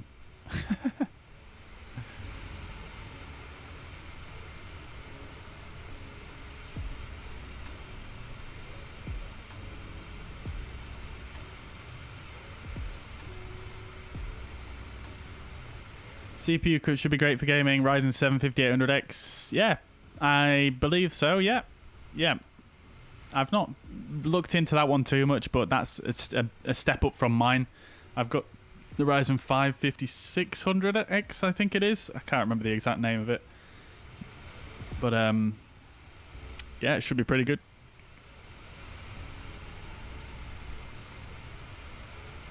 CPU should be great for... sorry, I'm reading the same thing again. Alistair says, yep. Yeah, buddy. You'll have to let me know how it is, Alistair. Yeah, I do enjoy it. I mean, I think it's a very nice looking aircraft, personally. I think the 737-700 is neither here nor there, if you know what I mean, in terms of looks. It's a bit stubby compared to an 800, obviously, but it's also not stubby enough. I don't know how to describe it. It just looks a bit off to me, whereas this is like, it's obviously stubby, and it's got the no winglets, and it's just got a very standout sort of look to it. Like the 700 is, like I say, it's neither here nor there.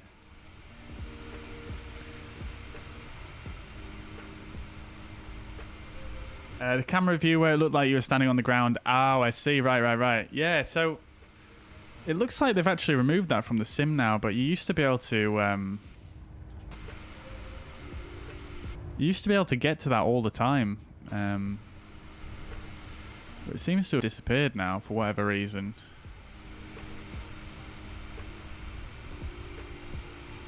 I don't even know why it came up then. I don't know what I did. Oh, it's getting a bit bumpy in here, isn't it?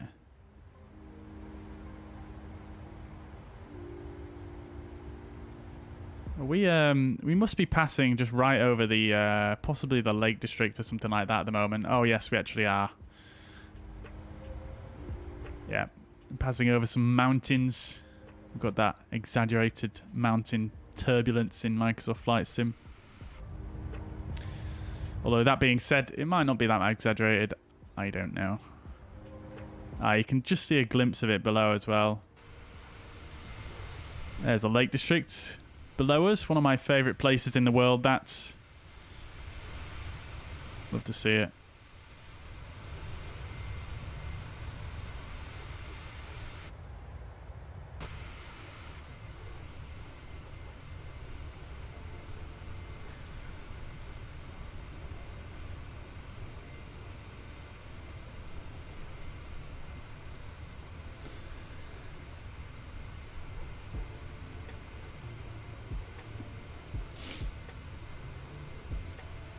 Yeah, Andy, I did reset it, yeah. But I remember at one point there was you could scroll to this sort of third mystery camera that was always seemed to be on the ground, but it seems to have disappeared now.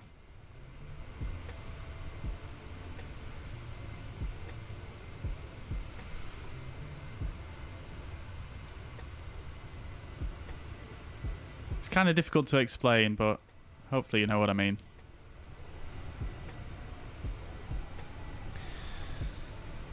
I think they deflect around 12 feet on the Dreamliner. Yeah, it sounds about right. It's pretty ridiculous, isn't it?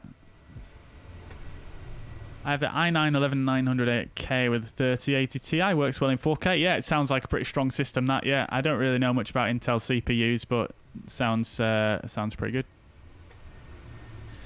Gone for Air Europa 2004. Yes, I was weighing up some options for Air Europa for this flight today, but I ended up going with this one instead. Yeah, stunning part of the world indeed. Yes, yeah, very nice part of the world, the Lake District.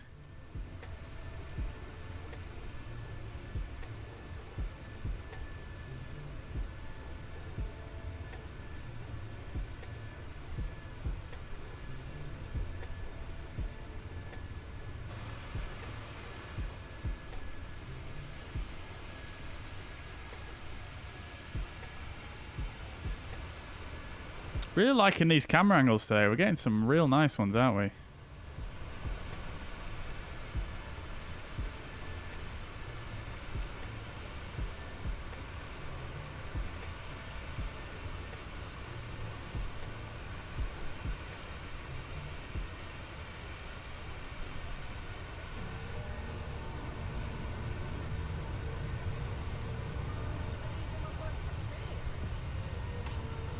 Right, chats. Bear with me just a couple of moments.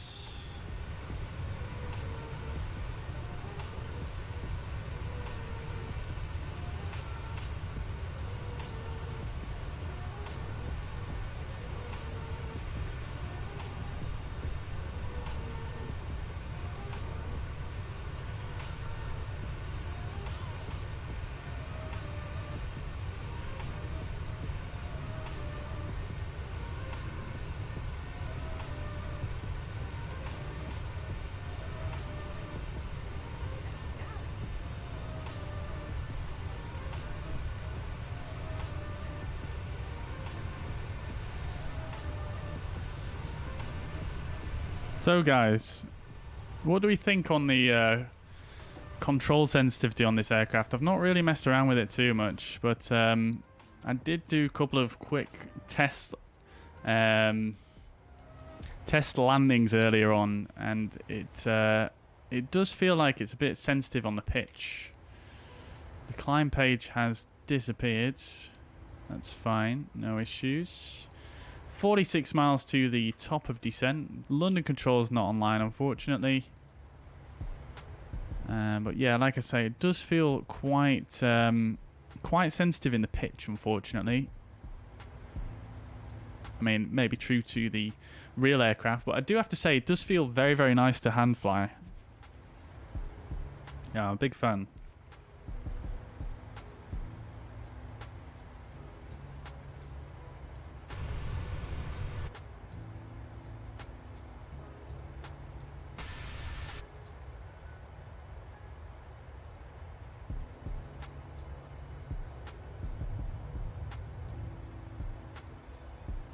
I think that's got to be the star of the show for the time being, hasn't it?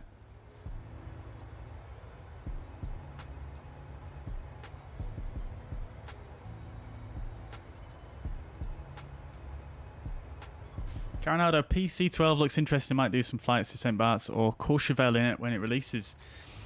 Yeah, yeah. I've seen quite a lot of coverage on that actually. I think it seems to be released that a lot of people are excited about, but I don't really know much about it myself, to be honest with you. I mean, I've never really been that interested in Coronado aircraft at all, to be honest, because they kind of do, I don't know, they tend to do aircraft that are a little bit,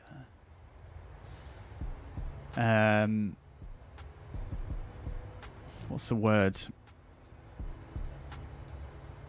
They're just not that in depth, are they? They're quite nice eye candy, but they don't really go too deep on the systems, which is always something that I'm looking for.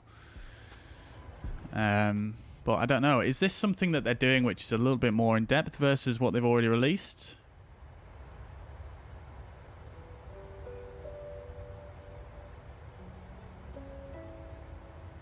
MPS Gaming uses an i9. Oh my god, what happened there?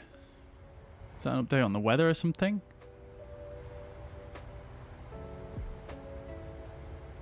Oh, I tell you what we can do though whilst we're in cruise here. Let's just check out the situation up top here, because that's looking a little bit suspect. So we've got quite a high differential pressure. It is actually in the red there.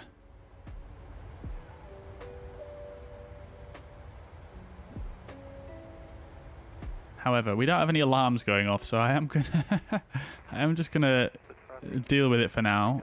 Landing elevation is going to be 350 feet.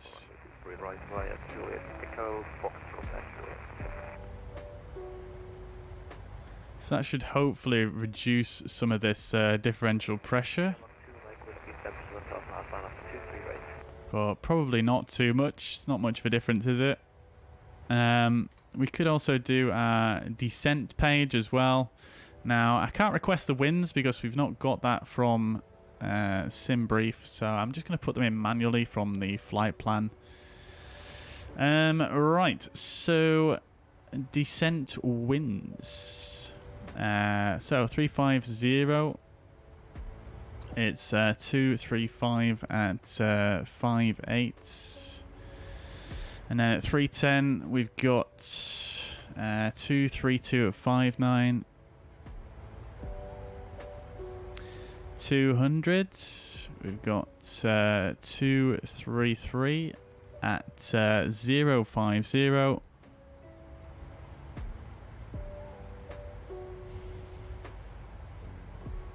Is that all we can put in?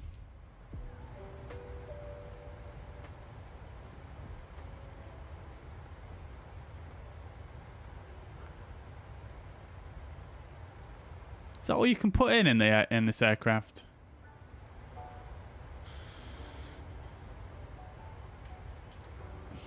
Put in our QNH at destination as well, which is 1012.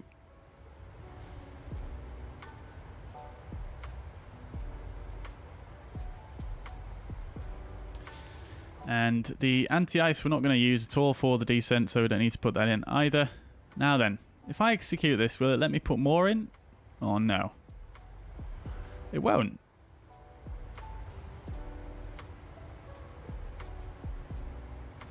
That seems like a very limited amount. Maybe we can spread it out a bit more because they're quite stuck together, aren't they? So maybe if we go ahead and just clear out 350, and then we'll go ahead and put in a flight level 100 as well. And that's going to be 233 at 37. I'll execute that. Right. Cool. So, 8 miles to top of descent.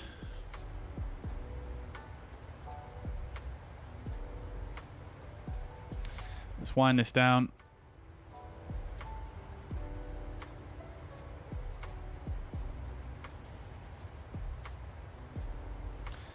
We'll give ourselves flight level 120 initially.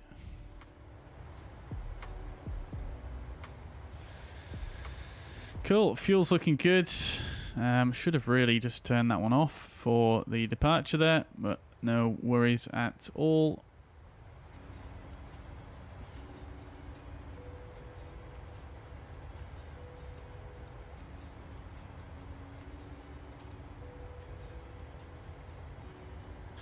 Right, okay, so we can go ahead and do a briefing for the arrival then.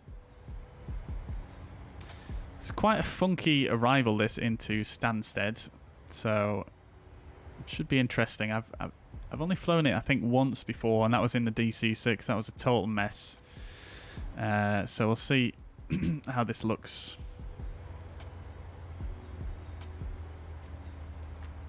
And in fact, what I should really do here as well for the arrival is I should probably put in flight level 70 for the transition level, just to give a bit of spacing there for departing aircraft. Right.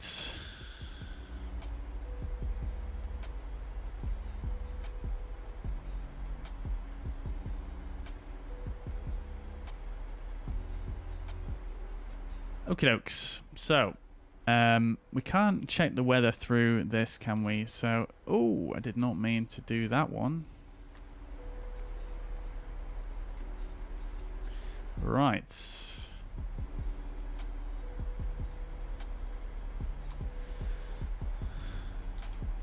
So, META currently 1620 Zulu, so even still quite old there on the META. But we've got winds 240-11, varying between 210 and 270. Visibility over 10 kilometers, broken clouds at 3,100, overcast at 3,800, 26 degrees and 18 degrees, dew point QNH 1012. So that's, we've already got that in anyway. Let's go ahead and do the briefing. 63 Delta Yankee, lining up 23 right. Right. As Flight Sim loads, it says 69 units were produced. To be honest, it's not really something I've looked into too much, Alistair, actually, but I did have a very, very quick look on airliners. What is it? Airliners.net earlier on. And if you go to the... where is it? Is it airliners? I can't actually remember. But if you do a bit of a Google, then yeah, I don't think there was that many produced, to be honest. I think that sounds about right. It's crazy. Alistair, dude, thank you so much. Coming in with the £10 super chat. Absolute legend. That's so generous of you as ever. Thank you very much. Really appreciate your support. Ongoing. Absolute legend. No problem at all. Muchos gracias for stopping by, and I hope you have a good evening, Alistair. Take it easy, and thanks once again for all of your support. Much appreciated, dude. Right then, chats. Okay, so let's carry on then with the briefing. So, weather we've already looked at. I've just read that out to you. So, this is our arrival. This is the 30-2F chart into Stansted, London. This is an RNAV star. So looking at it, no ATC online for the transition level, so we've set that to flight level 70. I think that's sensible. ANAV 5, standard routes may be varied. That's not applicable to us, and this is not applicable to us either, although we might be able to give ourselves a direct to or vector ourselves to make this a bit simpler. Airport elevation 348 feet, and this is the Listo 1 Lima. It's an RNAV arrival. DME or GNSS. Speed 250 knots below flight level 100. And for descent planning, we should plan for flight level 200 by Rugby, 150 at FIM, and flight level 70 by Laurel. Actual descent clearance as directed, but that's not going to be too relevant for us at the moment. So I can display where we are currently. We're actually inbound Pedig currently, and so we have started the arrival already. So once we get to Pedig, we're going to take a slight right turn and take the 152 track for 30.5 miles down to Rugby. Flight level 200 is the required altitude there, as we just discussed. We are then going to continue 149 track for 20.8 miles down to Finma. Required altitude, flight level 150 there. We're going to take a left turn 089 track for 24.4 miles to Bombo, max 250 knots there. And then 090 track 17 miles out to the Barkway VOR, which is max 220 knots. We've then got a very sharp left turn up to 001 degrees.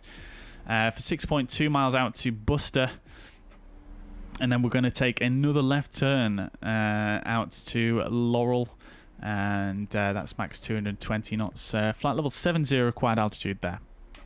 So we've got to basically fly in and then fly back on ourselves, and then come around for an approach. Now we're going to land on runway 24, which is down this way, obviously. So we're going to probably come in and do something like that, but we'll see that on the next chart. So that's that. Now we are on the descent currently, so what I'm going to do is we're actually just going to hang fire on the final approach briefing, and we're just going to make sure that we've got everything in the box there in terms of the constraints. So let's just bring up the Navigraph panel here.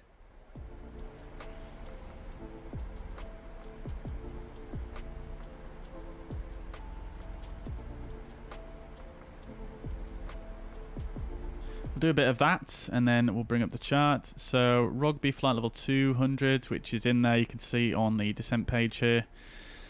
Bombo 250 knots is in there. Finma should be flight level 150, that is in there as well.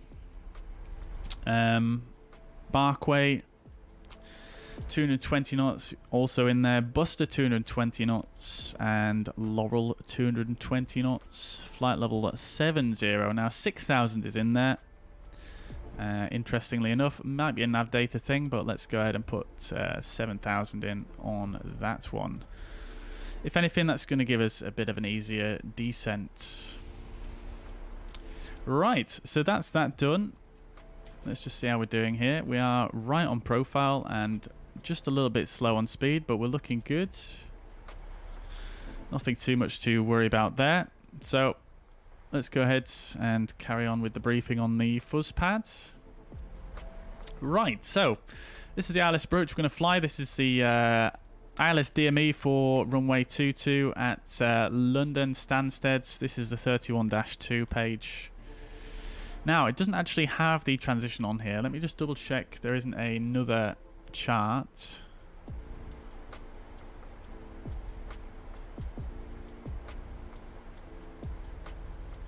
Yeah, okay, so we need to look at this one as well. Now, this is without radar control. We don't have them online at the moment. Let me just double check. No, it's still not online. So, yeah, let's have a look at this one. So this is the initial approach for runway 22. This is the 30-2 Victor chart. Approach procedures designed for speeds up to 220 knots, which we'll be down to at that point, so that's no issues. That's all fine with regards to descent gradient. Continuous descent approach used when practicable, that's fine. Also, lowest holding level at Laurel is flight level 70 or 7,000 feet. Okay, cool. So Laurel, 6,000 feet, as you may recall from the previous charts. Laurel, flight level 70, max 220 knots. So we're going to continue on down. That might be why it's got the 6,000 restriction in the box there. So we'll just stick with that. We'll stick with what we've put in. 6,000 feet. So we're then going to take a left turn back towards the Barkway VOR. Is that right? Really? So we're going to come in at Barkway, take a left turn to Laurel, and then turn back towards Barkway.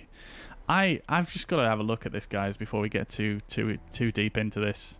So let's bring up the plan view, because I haven't really checked this. Yeah, so look at that little loop-de-loop we're going to do there. Very interesting indeed. That's going to be fun for the passengers.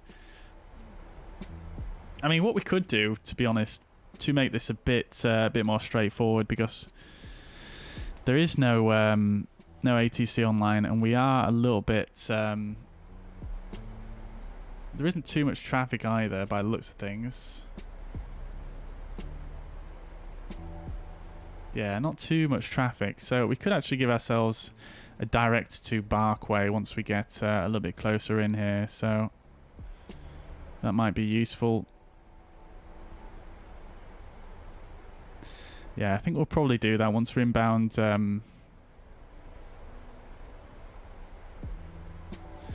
Yeah, once we're inbound the first Barkway, we'll actually give ourselves a direct to the next Barkway, and that should clean things up a bit, so we don't have to do a loop-de-loop. It just makes things a bit more sensible, I think, considering the situation. Yeah, so we can ignore that leg there. So from Barkway, we're then going to take the 067 track for 10 miles to the 10 DME point from the Barkway VOR. Required altitude there, 3,000 feet.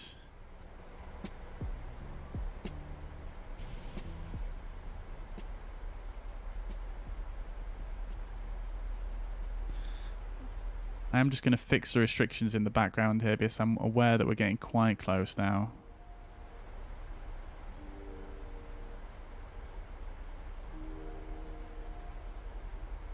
But we are doing very good on the descent, nevertheless. So at 3,000 feet, then another 1 mile to the 11 mile point, then a left turn. To come into the 222 track, 6 miles from ISX, which is the localizer DME on 110.5. Required altitude there, 2,500 feet, which is in the box as well. Okay, cool. So not too complicated there. What we could do as well is we'll make sure that we've got the ILS tuned. So 110.5 on the nav radios, which is already in. So that's convenient. Inbound course for the ILS, 222 degrees.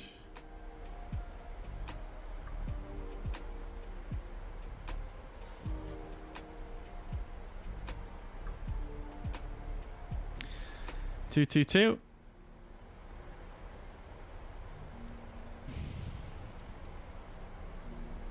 Cool. So let's carry on then with the fuzz pad.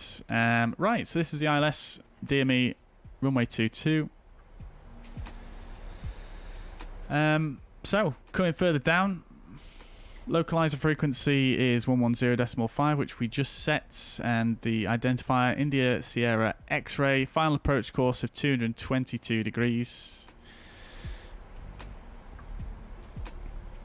Final approach point 6.6 miles from ISX at 2,500 feet. Airport and runway elevation both 348 feet, and the MSA is the highest in the north, the southwest at 2,100, and the lowest in the southeast at 1,700. The ILS itself is very straightforward. From 6.6 miles, we're going to descend on the glide slope 3 degrees. And the minimums is going to be 548 feet. If we need to do a missed approach, we're going to climb straight ahead to not above 3,000 feet at 3.1 ISX. Turn right onto the radial 173 inbound to at 8 miles Barkway. Continue, climb as necessary to the Barkway VOR at 3000 or as directed. So pretty straightforward on the go around as well. And then once arriving at Stansted, this is going to be a freeware scenery we're arriving at today. Guys, if you've not seen this scenery, prepare to be amazed. It is a very, very good scenery for a freeware. So we're going to be arriving in runway 22 here.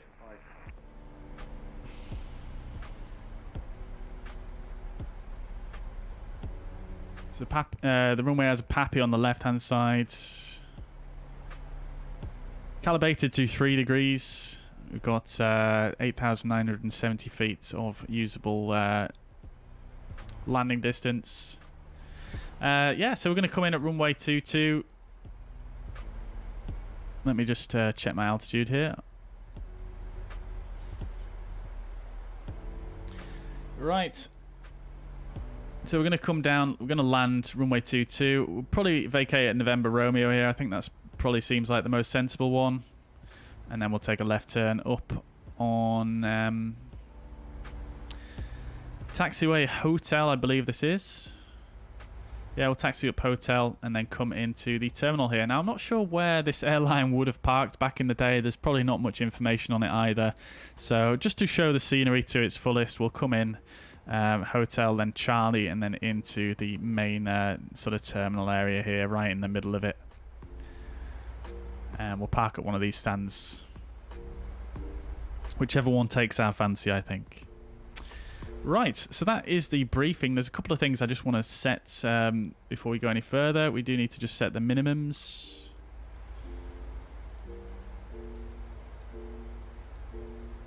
So minimum's going to be 548 feet. Let's see if they've increased the speed of this knob yet. They have not.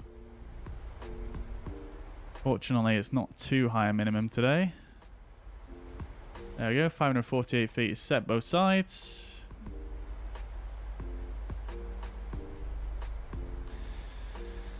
Okay.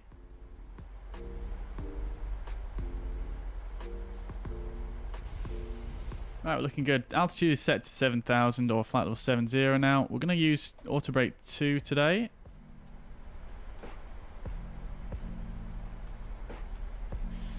Auto brake 2 is set.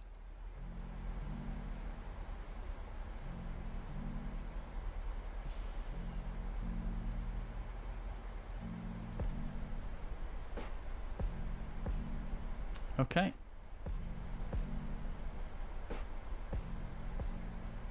I'm actually going to turn off the VOR display now as we've got the ILS tune just to clean up this screen a bit. Sometimes it gets far too cluttered, I think, on this Boeing MFD.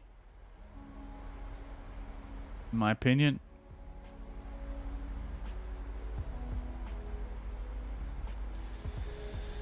Right. Okay. So, have we got another checklist to do? That is the question. So, descent checklist. Pressurization, landing altitude is set, 350 feet. Recall.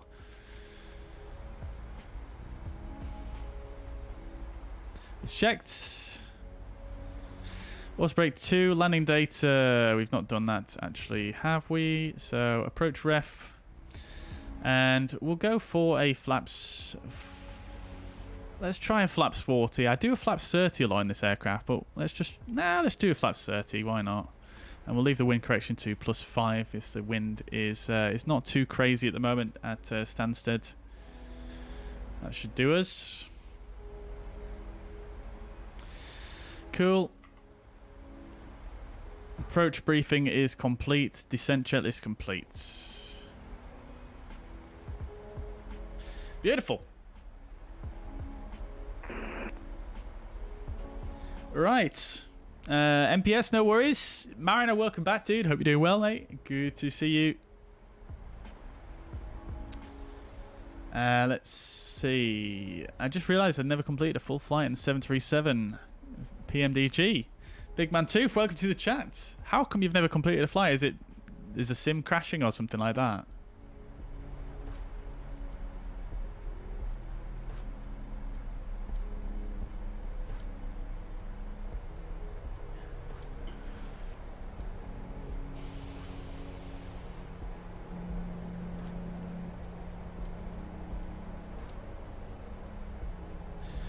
MPS Gaming says he uses an i9-9900, 5 GHz all cores, 2080, both water cooled. Very nice.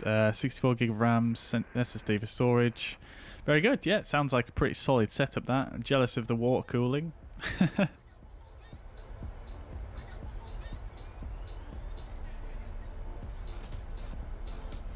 Yeah, so still no controllers on. We do have controllers on at Heathrow and Gatwick, but not here at Stansted.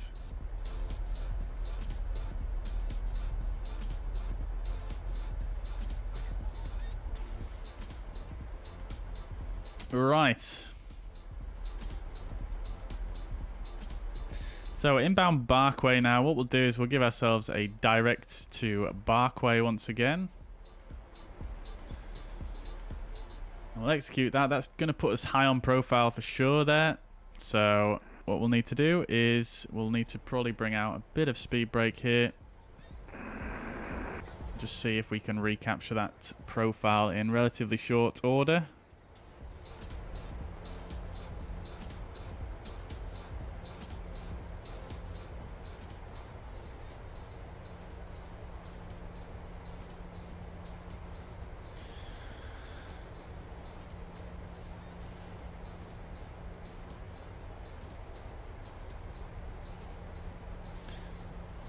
I'm going to go all the way out to the flight detent there just to try and increase that rate of descent. I'm not sure what it is that PMDG have done with these windows, but whenever you're looking through these windows, the sim just looks so good. I don't know what it is. Just looks bloody brilliant. Right, we do have descent path unachievable, which is slightly disconcerting, but nevertheless, we are recapturing the path very slowly.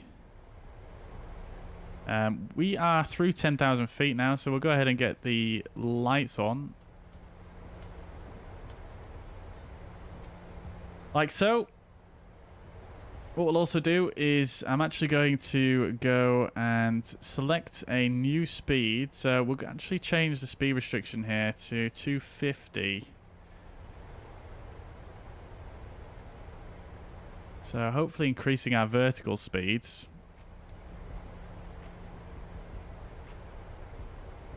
I mean, it is working to help us recapture the profile, but let's see how it goes. We haven't got too far to go.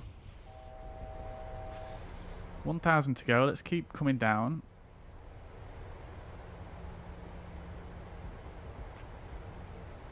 We'll set 2,500 and we're going to go to the local altimeter setting, which I've forgotten. It was 1014, I think, right?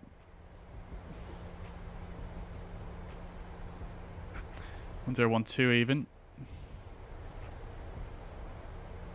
I'll try and remember to record the replay here.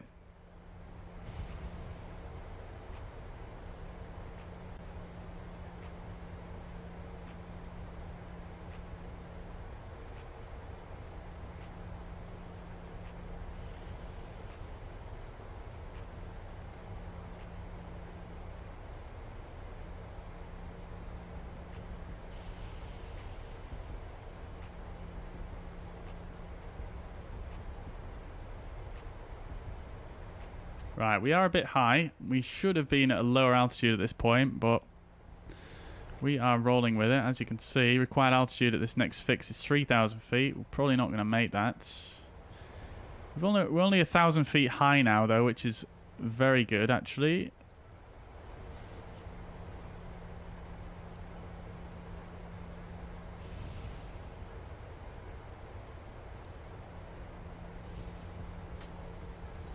Right, there we go. We're coming back up to the profile now.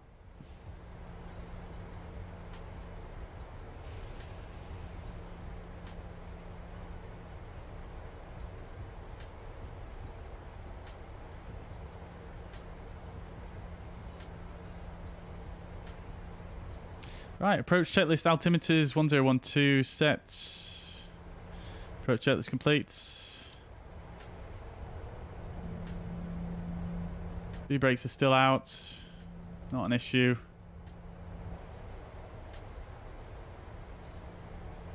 Oh yeah, we are struggling here. We really are struggling.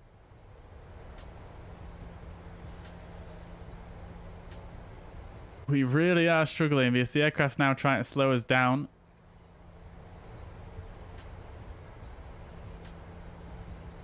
This is a slippery aircraft, so it is always a bit difficult. Right, what's the flaps 1 speed? 250 knots. Let's start getting the flaps out as well. Hopefully that'll help with the drag a bit. So flaps 1 selected.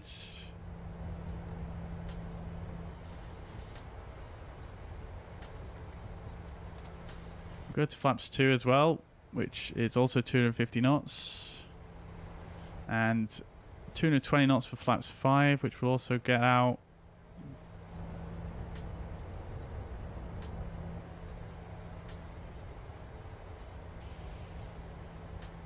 $210 knots for flaps 10, which will also get out. Right. We're back on the profile more or less. We're still a little bit high, but we're not doing too badly at all now. Flaps 15, 185 knots. 2500. Flaps 15.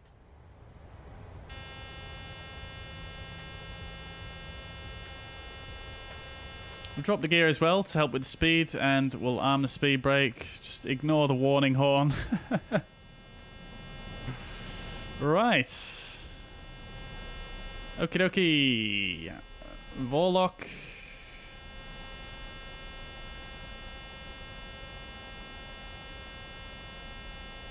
Okay, the gear's down. I'm not sure why the horn's not stopped. There we go. Thank you. Yeah, I think it was just getting angry at me there because I had the flaps 15 and no gear. Right, radio altimeter is alive. I'm going to go ahead and open the speed window now and control the speed myself.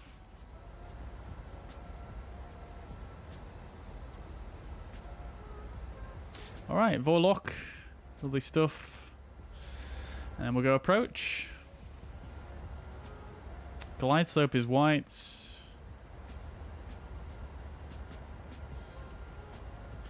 8.6 miles to go. Speed's looking good. Speed brakes are in.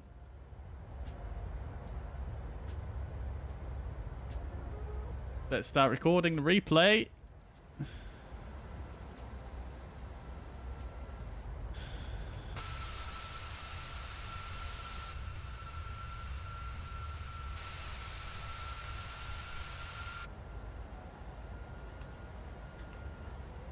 Another airport just behind us there. Love to see it. Right, we should be capturing the glide slope any second now.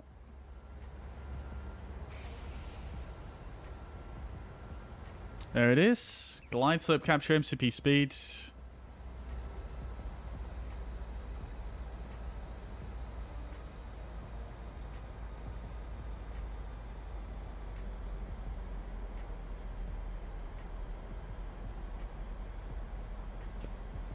Look at the time though, 1 hour and 3 minutes. I said it was going to be 1 hour and 5, didn't we? That's pretty good going, I think. Right, contact with the runway. Right, I'm just going to bang the speed all the way down to our VREF, which is 126. We'll go for 131. We'll go to flaps 25.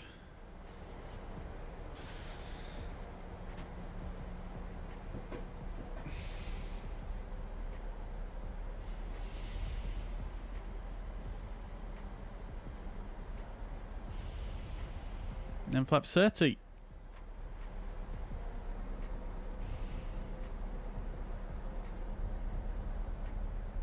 Love how the flaps look hanging out of the 737. Stansted traffic, Globespan 34 Alpha is on short final, 3.7 miles Stansted traffic, runway 22, sorry, Stansted. Right, I don't think I see anyone on the runway there. We are looking good.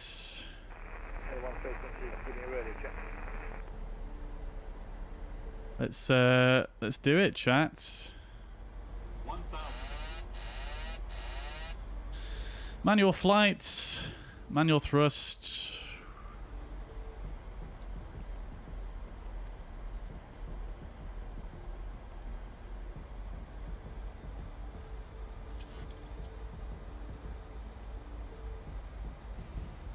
Just going to follow the flight directors initially. I feel like the pitch does feel a bit too sensitive, I won't lie. This is going to be interesting on the flare.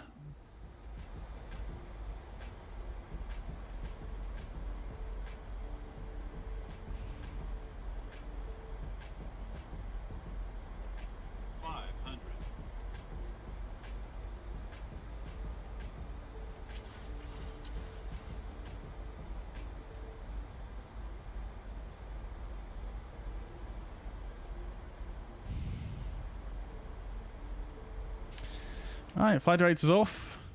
100.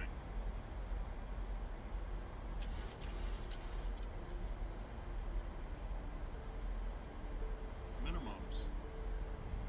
Continue. We're stabilized.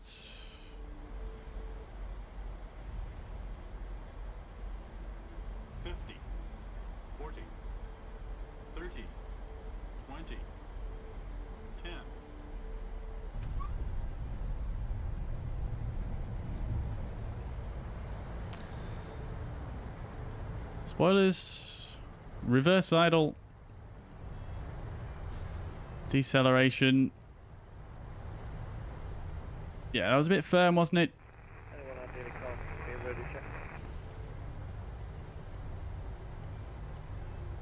Alright, manual brakes. Reverse is stowed.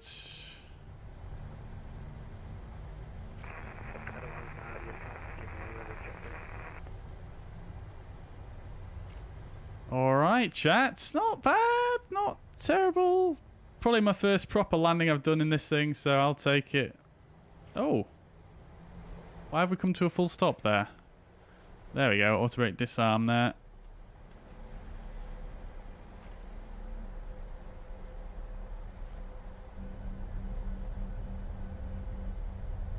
Get the flaps up.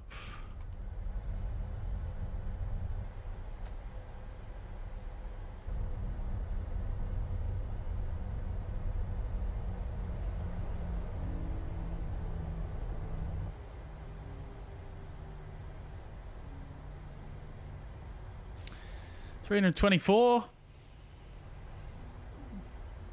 Positive landing, I'll say. Hopefully, I mean, if it was a positive landing, then I'm at least hoping that it's going to have been centerline touchdown zone. I didn't quite, to be honest, I was so focused on how sensitive it was in pitch, I didn't really catch where exactly we landed on the runway. Right. Welcome to Stansted, guys. Like I said, this is a freeware scenery. But as you can see already, it is very good. It is very, very nice.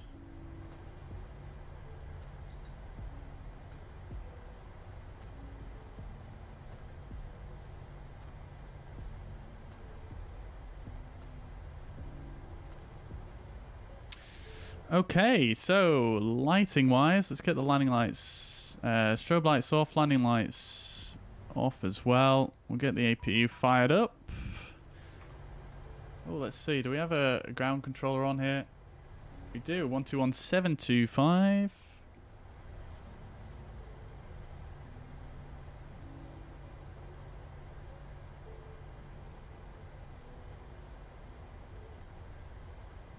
Stansted ground. Very good evening. Globespan 34 Alpha. We are on hotel. Request taxi to a gate.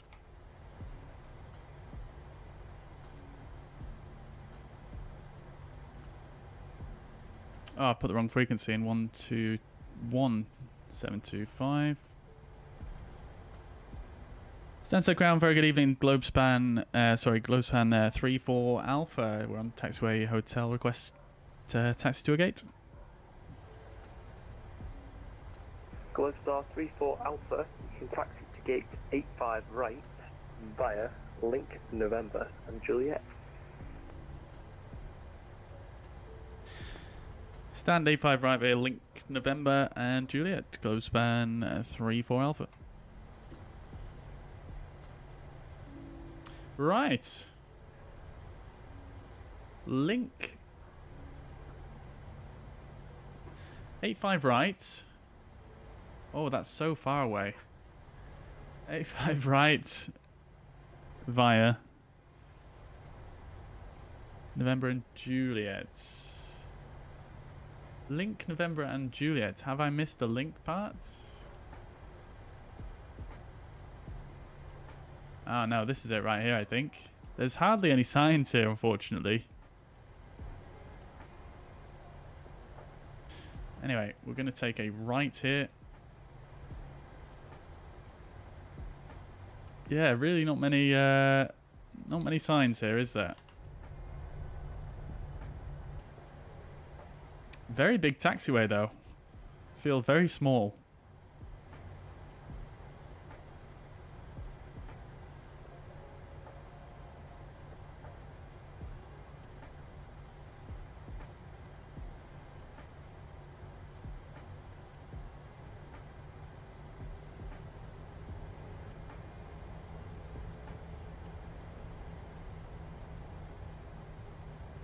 I can see some issues with the terrain probably because of real taxiways. You see that bump there that we've just gone over?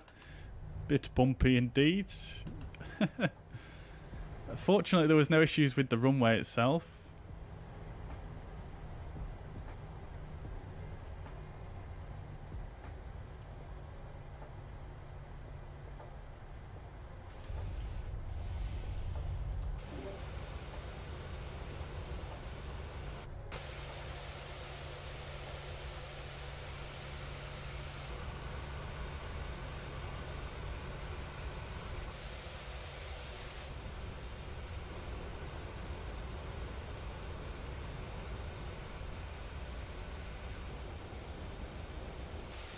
Yeah, I am very pleased with this aircraft actually.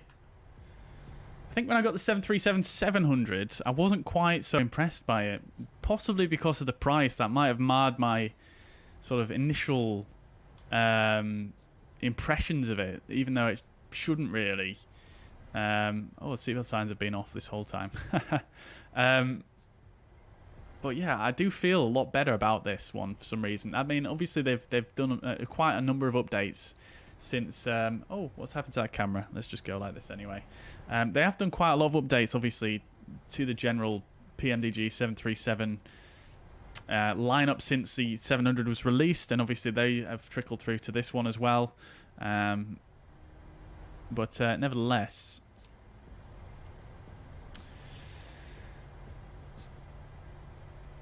Yeah, I do feel quite good about this one.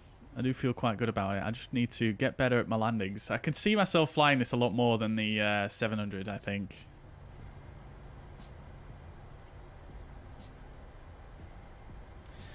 You have to remember to manually disarm the auto brake at 30 knots. Oh, I did not know that. Interesting, because when I pressed on my brake pedals, at least the second time, it did disarm on its own. I've always just disarmed them with the brake pedals whenever I've flown the 737 before. Well, I will try and remember that for next time anyway. Decent for first landing. We'll take it. Yeah, I'll take it.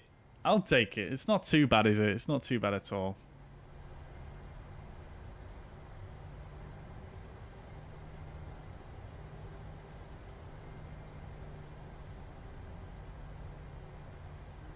Freeware is great. Yeah, it is really nice, isn't it? I'm very impressed.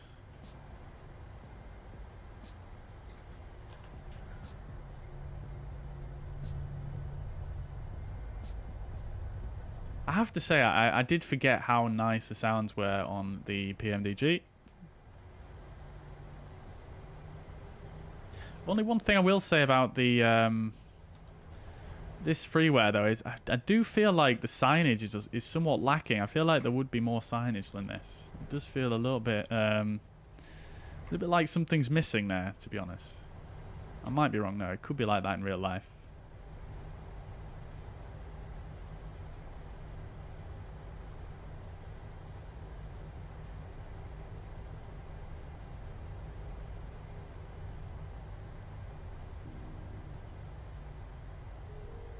You down with the EFB and PMDG? Yeah, I mean, there's supposed to be an EFB coming, isn't there? And I am looking forward to it because I actually hate using this thing for all the ground services and whatnot. It's such a pain. But yeah, I think, I mean, obviously they're spending a lot of time on it, and when it does come, I have a feeling it is going to be pretty nice, I think. So I'm happy to chill. Haven't flown the 700 since TCA Captain Pack. Need to set up for Boeing. See that how that is. Yeah, it took me quite some time to get it set up in a satisfactory manner on the 700s. And I mean, fortunately, I was able to use all the same bindings for that as I can with this. But yeah, it did take me quite some time to get it set up properly.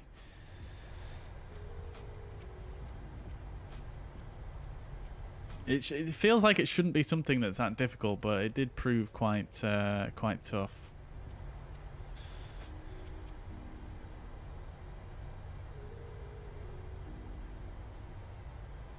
One recommendation I would make though is that the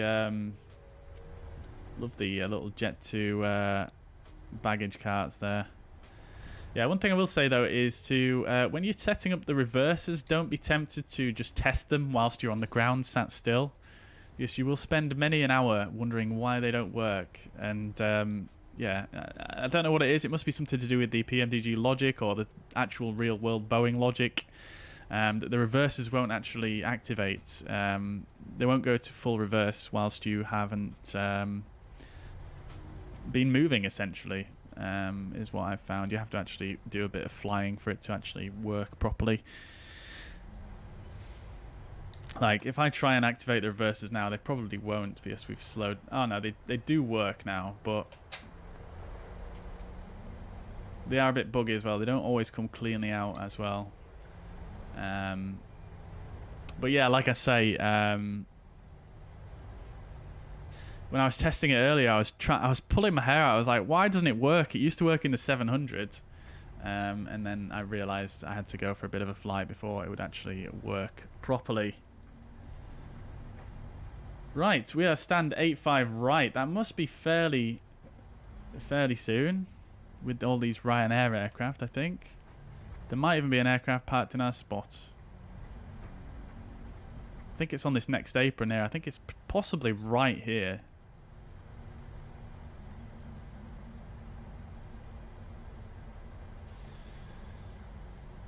And there's a bit of a terrain issue there. This is going to be interesting.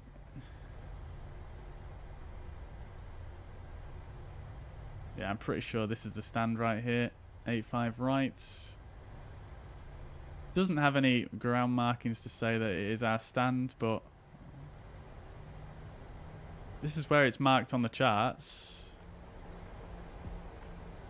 That doesn't seem quite right, does it? But nevertheless, this is where we've been asked to park.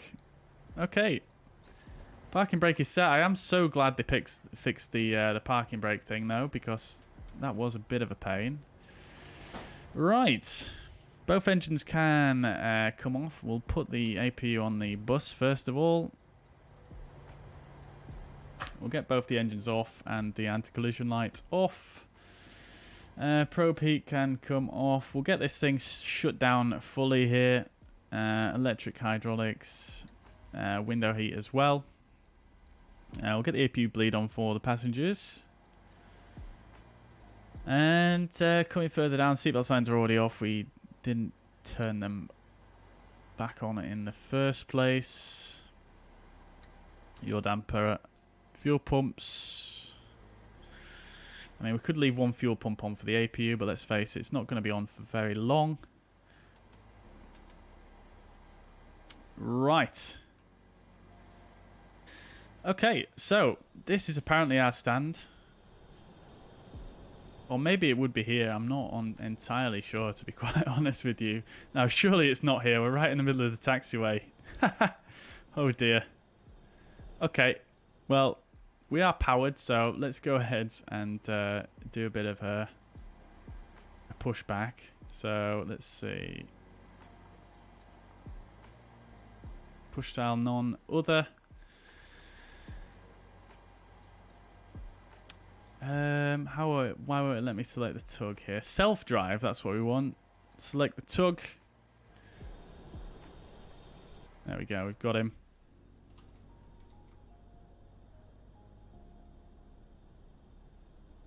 Let's have a look at this. Right, here we go, chats. Let's see. There is a camera for this, though, isn't there? I do have one that I set up myself. Oh.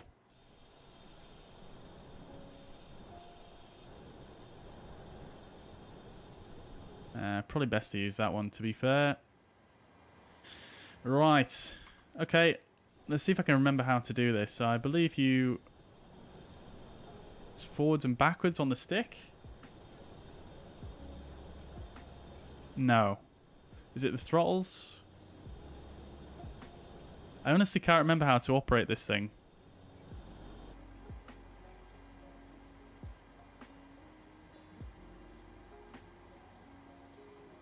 Oh, I guess we have to release the parking brake first. That would probably be smart, wouldn't it? Oh, that's backwards. Right, here we go, chats.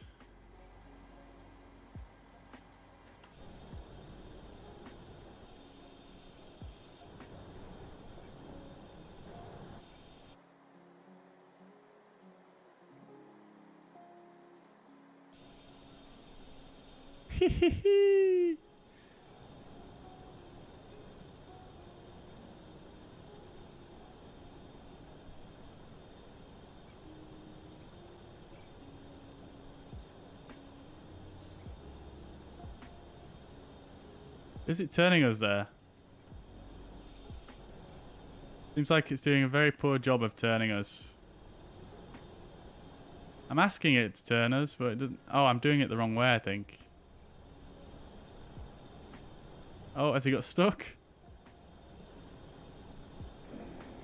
This is the first time I've done this manual pushback, guys. November 12 Sierra Sierra, start the ground, read Philippines 5.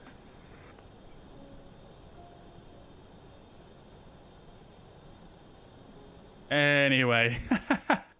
That should more or less do it. Let's see if we actually are touching that fence there. We're not, actually. Precision parking at its best. There we go. Lovely stuff. Right, so... Parking brake is set again. Let's get rid of this guy. And we'll go through the ground services. We'll get the chocks in place now.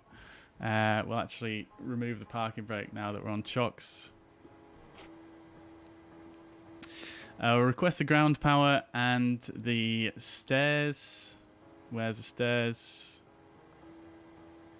We'll go for stairs 2L because we do have... we are quite close to that fence there. That might be smart. And then we'll request the loaders and the carts.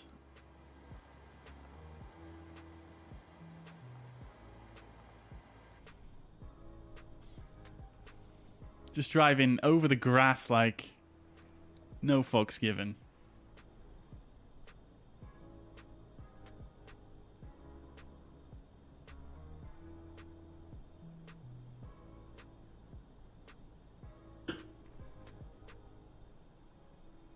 Oh, baby. Look at this guy. Don't know if you guys saw that at the corner of the screen there. He was just absolutely going to town there. Right.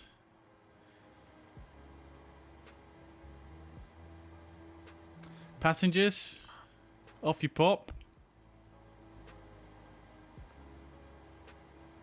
Bagage.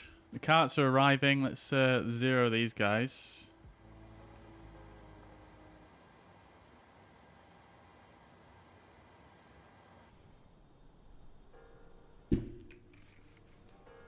Quite enjoying this ground services situation, actually. Can we get a better camera angle so I've not just got grass in the background?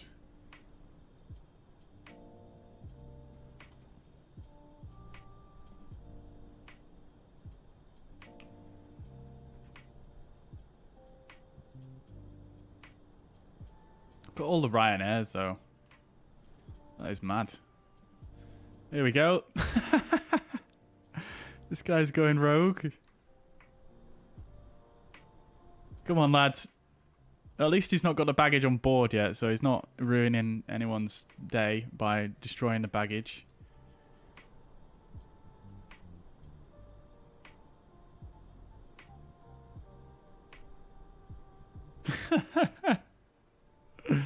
Oh dear, right, we can start unloading the front. Are the passengers off yet? No, it's still got 90 on board.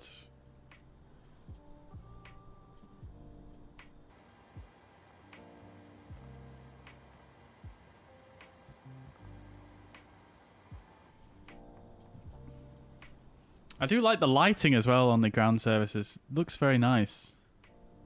Just the way it is, it just looks good.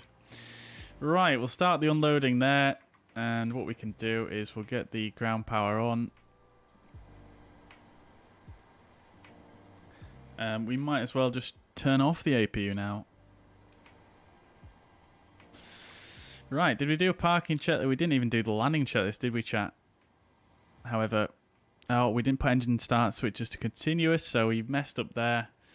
Never mind. Shutdown checklist, fuel pumps are off, probe heats are off, hydraulic panel is set, flaps are up, parking brake is off, we're on chocks, engine start levers are in, cut-off weather radar is off, parking checklist complete. Yeah, I do have to say, I am having a lot more fun with the PMDG this time than what I have done previously, to be honest with you. I'm not sure what it is that's doing that for me, but I do enjoy it.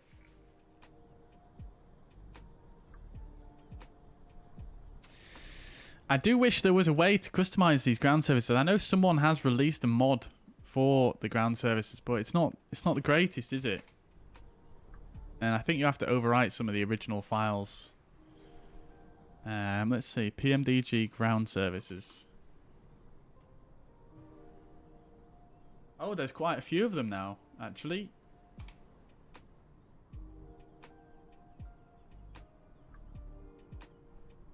There's a Southwest Airlines. We want something more generic though, don't we? Like Swissport or something like that.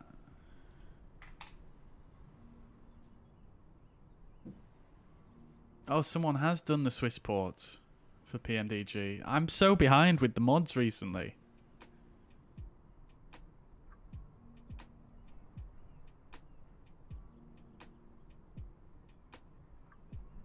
So the only problem with that is you have to change it for every single livery, which is unfortunate. It'd be nice if there was a way to integrate it so that it changed based on the livery that you're using. That's the point. Transponder can go off as well. Sierra, currently a flight plan says you're flying from Bournemouth, so if you just refile and say coming from Stansted.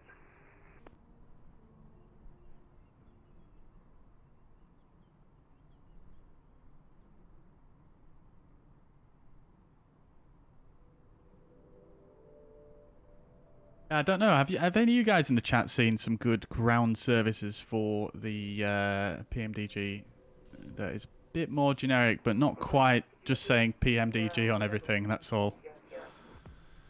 Let's see. PMDG pushback is only good for sceneries that don't support ground utilities. Yeah, I quickly realised that one. Say you're flying out of Stansted. Okay. I use Airbus TCA Complete, works well with PMDG, but needs its own configuration profile. Yeah, it certainly does. Yeah, definitely. Yeah, it's definitely workable for sure, but to get all the buttons working properly, it does take a bit of effort. At least it took me a bit of effort to get it working how I've got it working. Let's see. WRC baggage. Pretty much was, wasn't it? Pretty much was. Ever heard of the YouTuber DIY Perks? He's done a video where he creates his own camera. It was really cool. Thought you might appreciate it. No, I haven't. No, I think I have heard of the channel, but I've never watched really any of his videos. But yeah, I'll have to have a look into that. Yeah, appreciate the recommendation there. That sounds pretty interesting. Right, let's see how we're doing. So we're fully unloaded there. Let's send these guys on the way. Let's get them to do some more WRC action. 7 passengers still set to deboard. Hey, this is EGSS. I hook up Sierra Sierra. My bad, sorry. Right, let's see how they're going to do on the departure here. Are they going to go straight over these vans again? Oh, and just by the way, chat, just before you guys think, why have I parked here? We were cleared for 85 right. That's this stand here. And as you can see, you come down Juliet, and then you've got the intersection of Delta here. And then it's your first right. So if we look at the overall charts here, we've got Delta and Juliet, and then first right. So, yeah. Looks like the scenery is not really modelled in those stands yet. Or maybe they're stands that are, I don't know, maybe they're not used anymore. I have no idea. Right, let's look at the landing report anyway.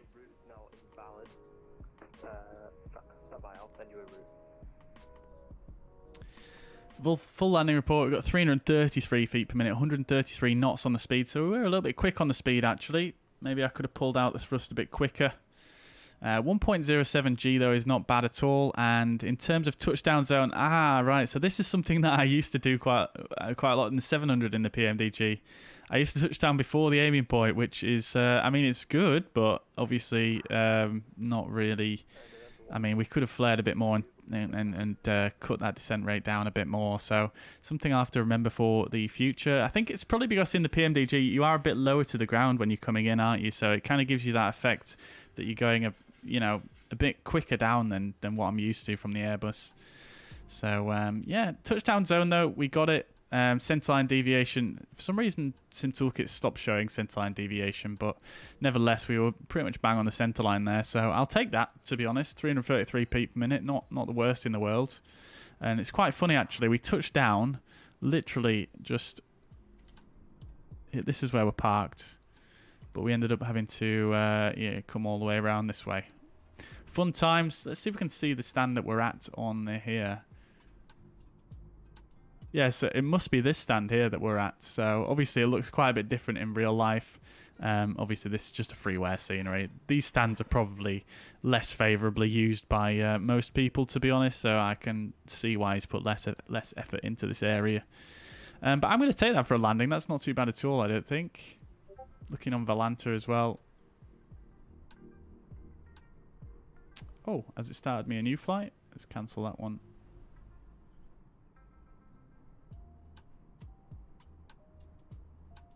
Hang fire.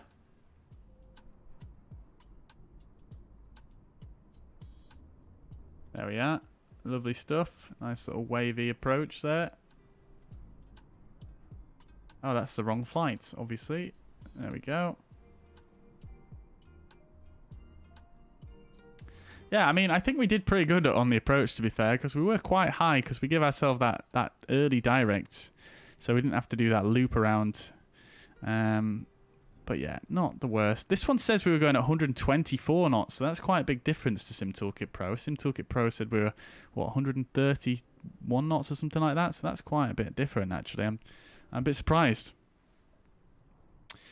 Right, nevertheless, we do have a replay to watch, which has been recording for ages now, but let's see if we've got all the passengers deboarded, and then we'll go ahead and have a look at the replay. So, passengers are off.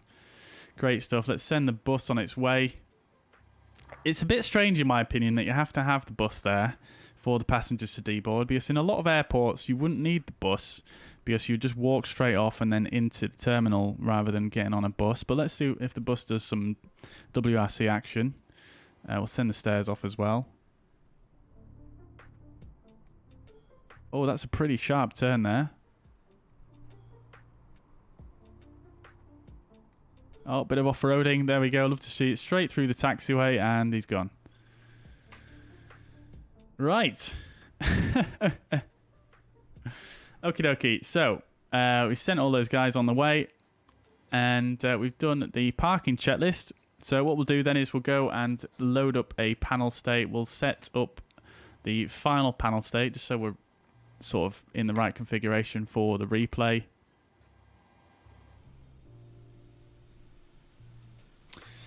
Then we'll go ahead and we'll set up on the replay after the engines have just spooled up a bit.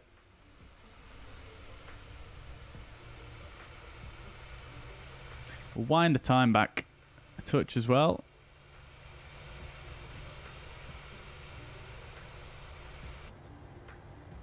Looking good. Flaps are hanging out. Love to see it. Right, let's go.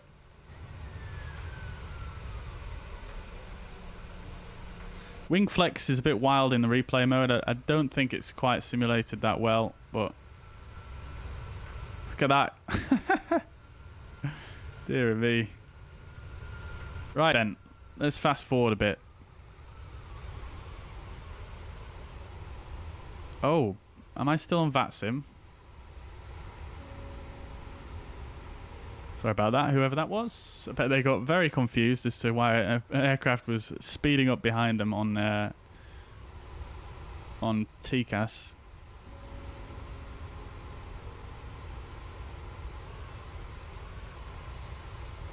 Alright, let's see how this looked then.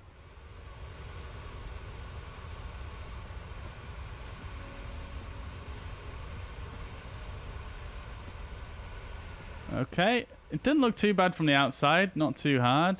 And centerline, we absolutely smashed that.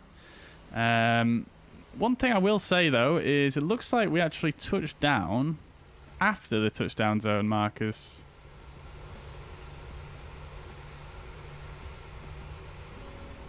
Round about there, so looks like the satellite imagery or the scenery is wrong. I'm not sure which. I'm gonna go with the scenery actually, because that looks. Maybe it doesn't. I don't know. Yeah, no, I don't know. Maybe the satellite imagery and the scenery is not perfectly linked up there. But nevertheless, I mean, that's not too bad. We're a tiny bit off centerline actually, aren't we? But not too shabby, I don't think.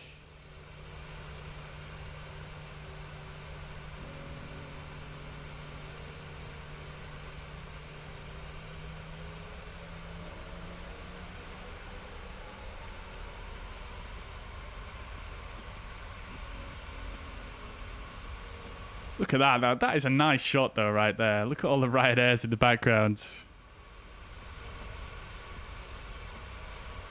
There should be a rope or something from the stairs to the bus. Yeah, there definitely should be. Yeah, around like at least some cones or something around the engine and the wing and that. Yeah, positive landing there. Slightly Ryanair, but.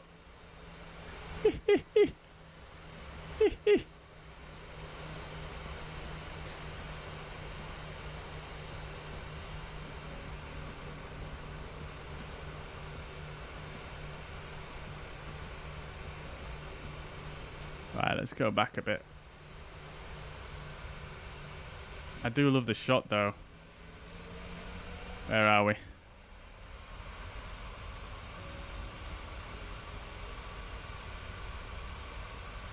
I'm gonna have to just refine this chat because this is a screenshot right here.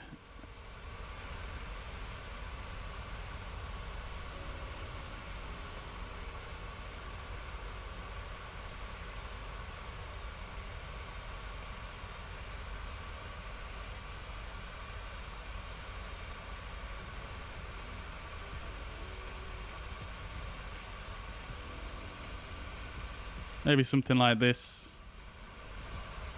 That's kind of nice, right?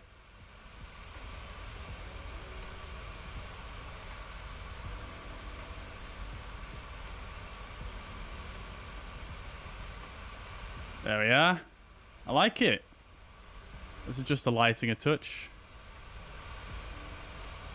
Sorry guys, I'm just getting carried away now.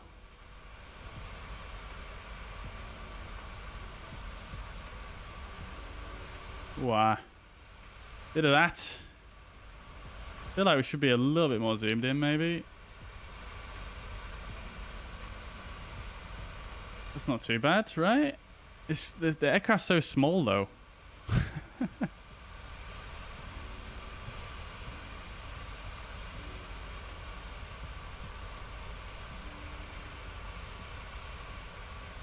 That's a bit better.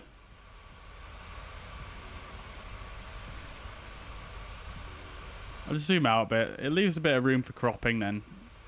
It looks so diddy, the aircraft, regardless how you play it.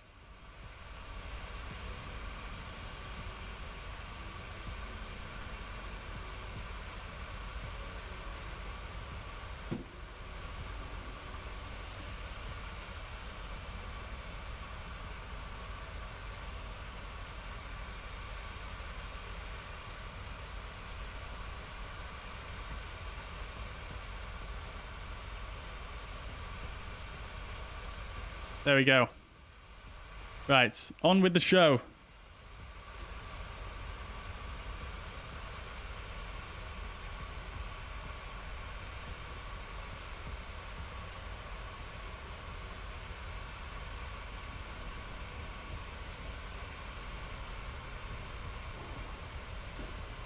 Maybe Boeing indeed.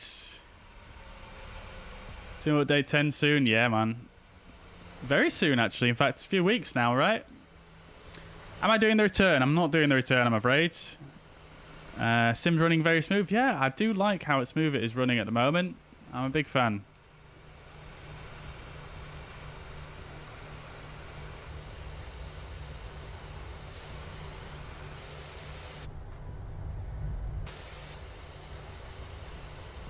You know, I don't think we've ever done on the channel. We've never done a nose wheel cam landing. Wheel still spinning.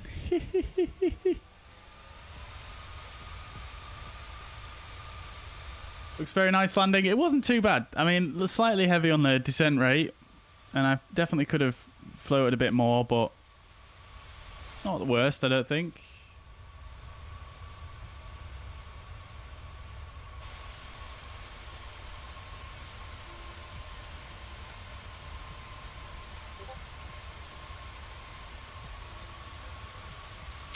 Thank you very much for that link in the Discord, commentator. Appreciate that.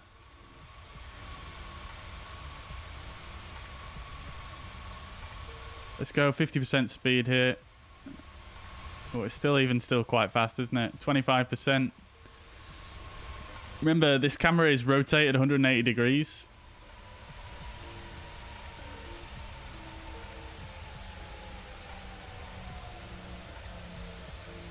There we go. The mains are down. And the nose wheel at some point in the future. There it is. I feel like for this aircraft they used the same touchdown sounds as they did with the DC-6, I feel like. It sounds very, very similar.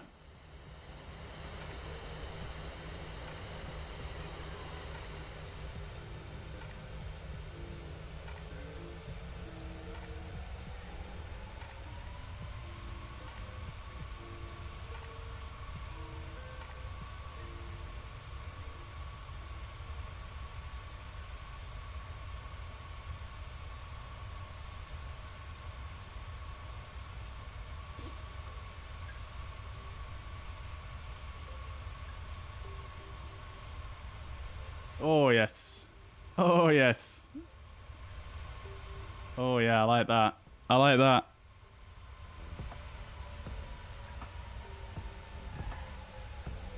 Bump. Beautiful. Yeah, I feel like we've got two of the same cameras there. I'm not sure why that happened. Why that's happened. Very strange.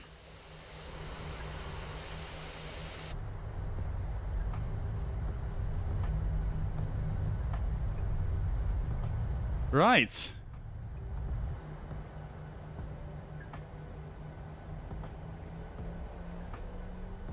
Hang on one sec. I think I just saw another nice little shot there. Oh yeah, look at that. That's pretty nice, isn't it?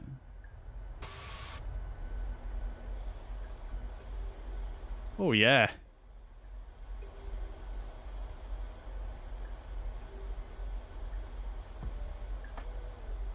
Oh yeah. Keep. All right.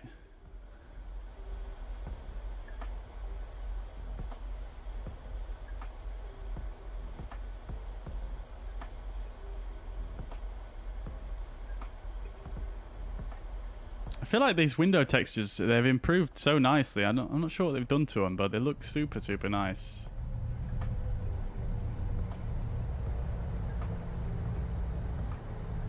Very good. Very good indeed.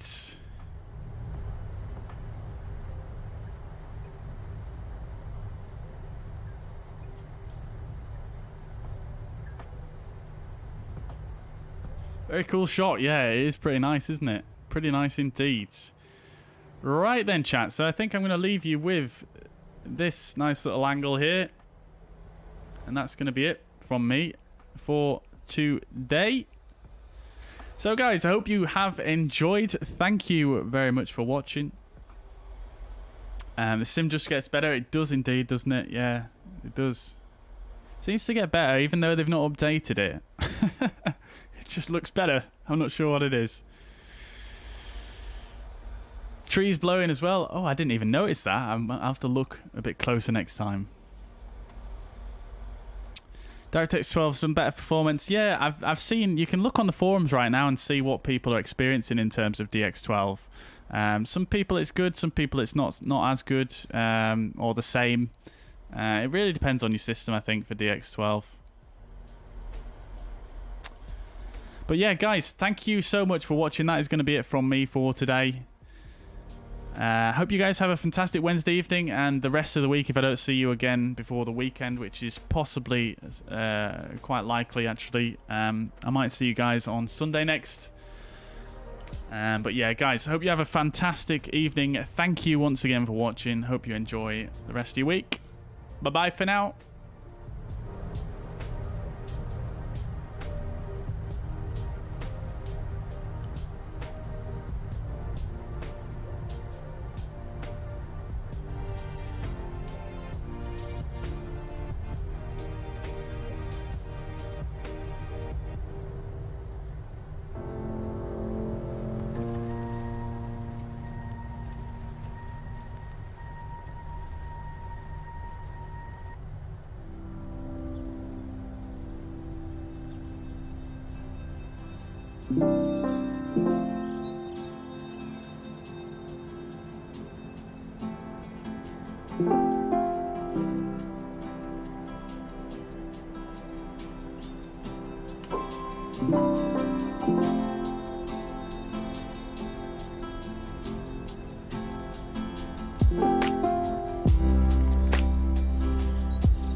you.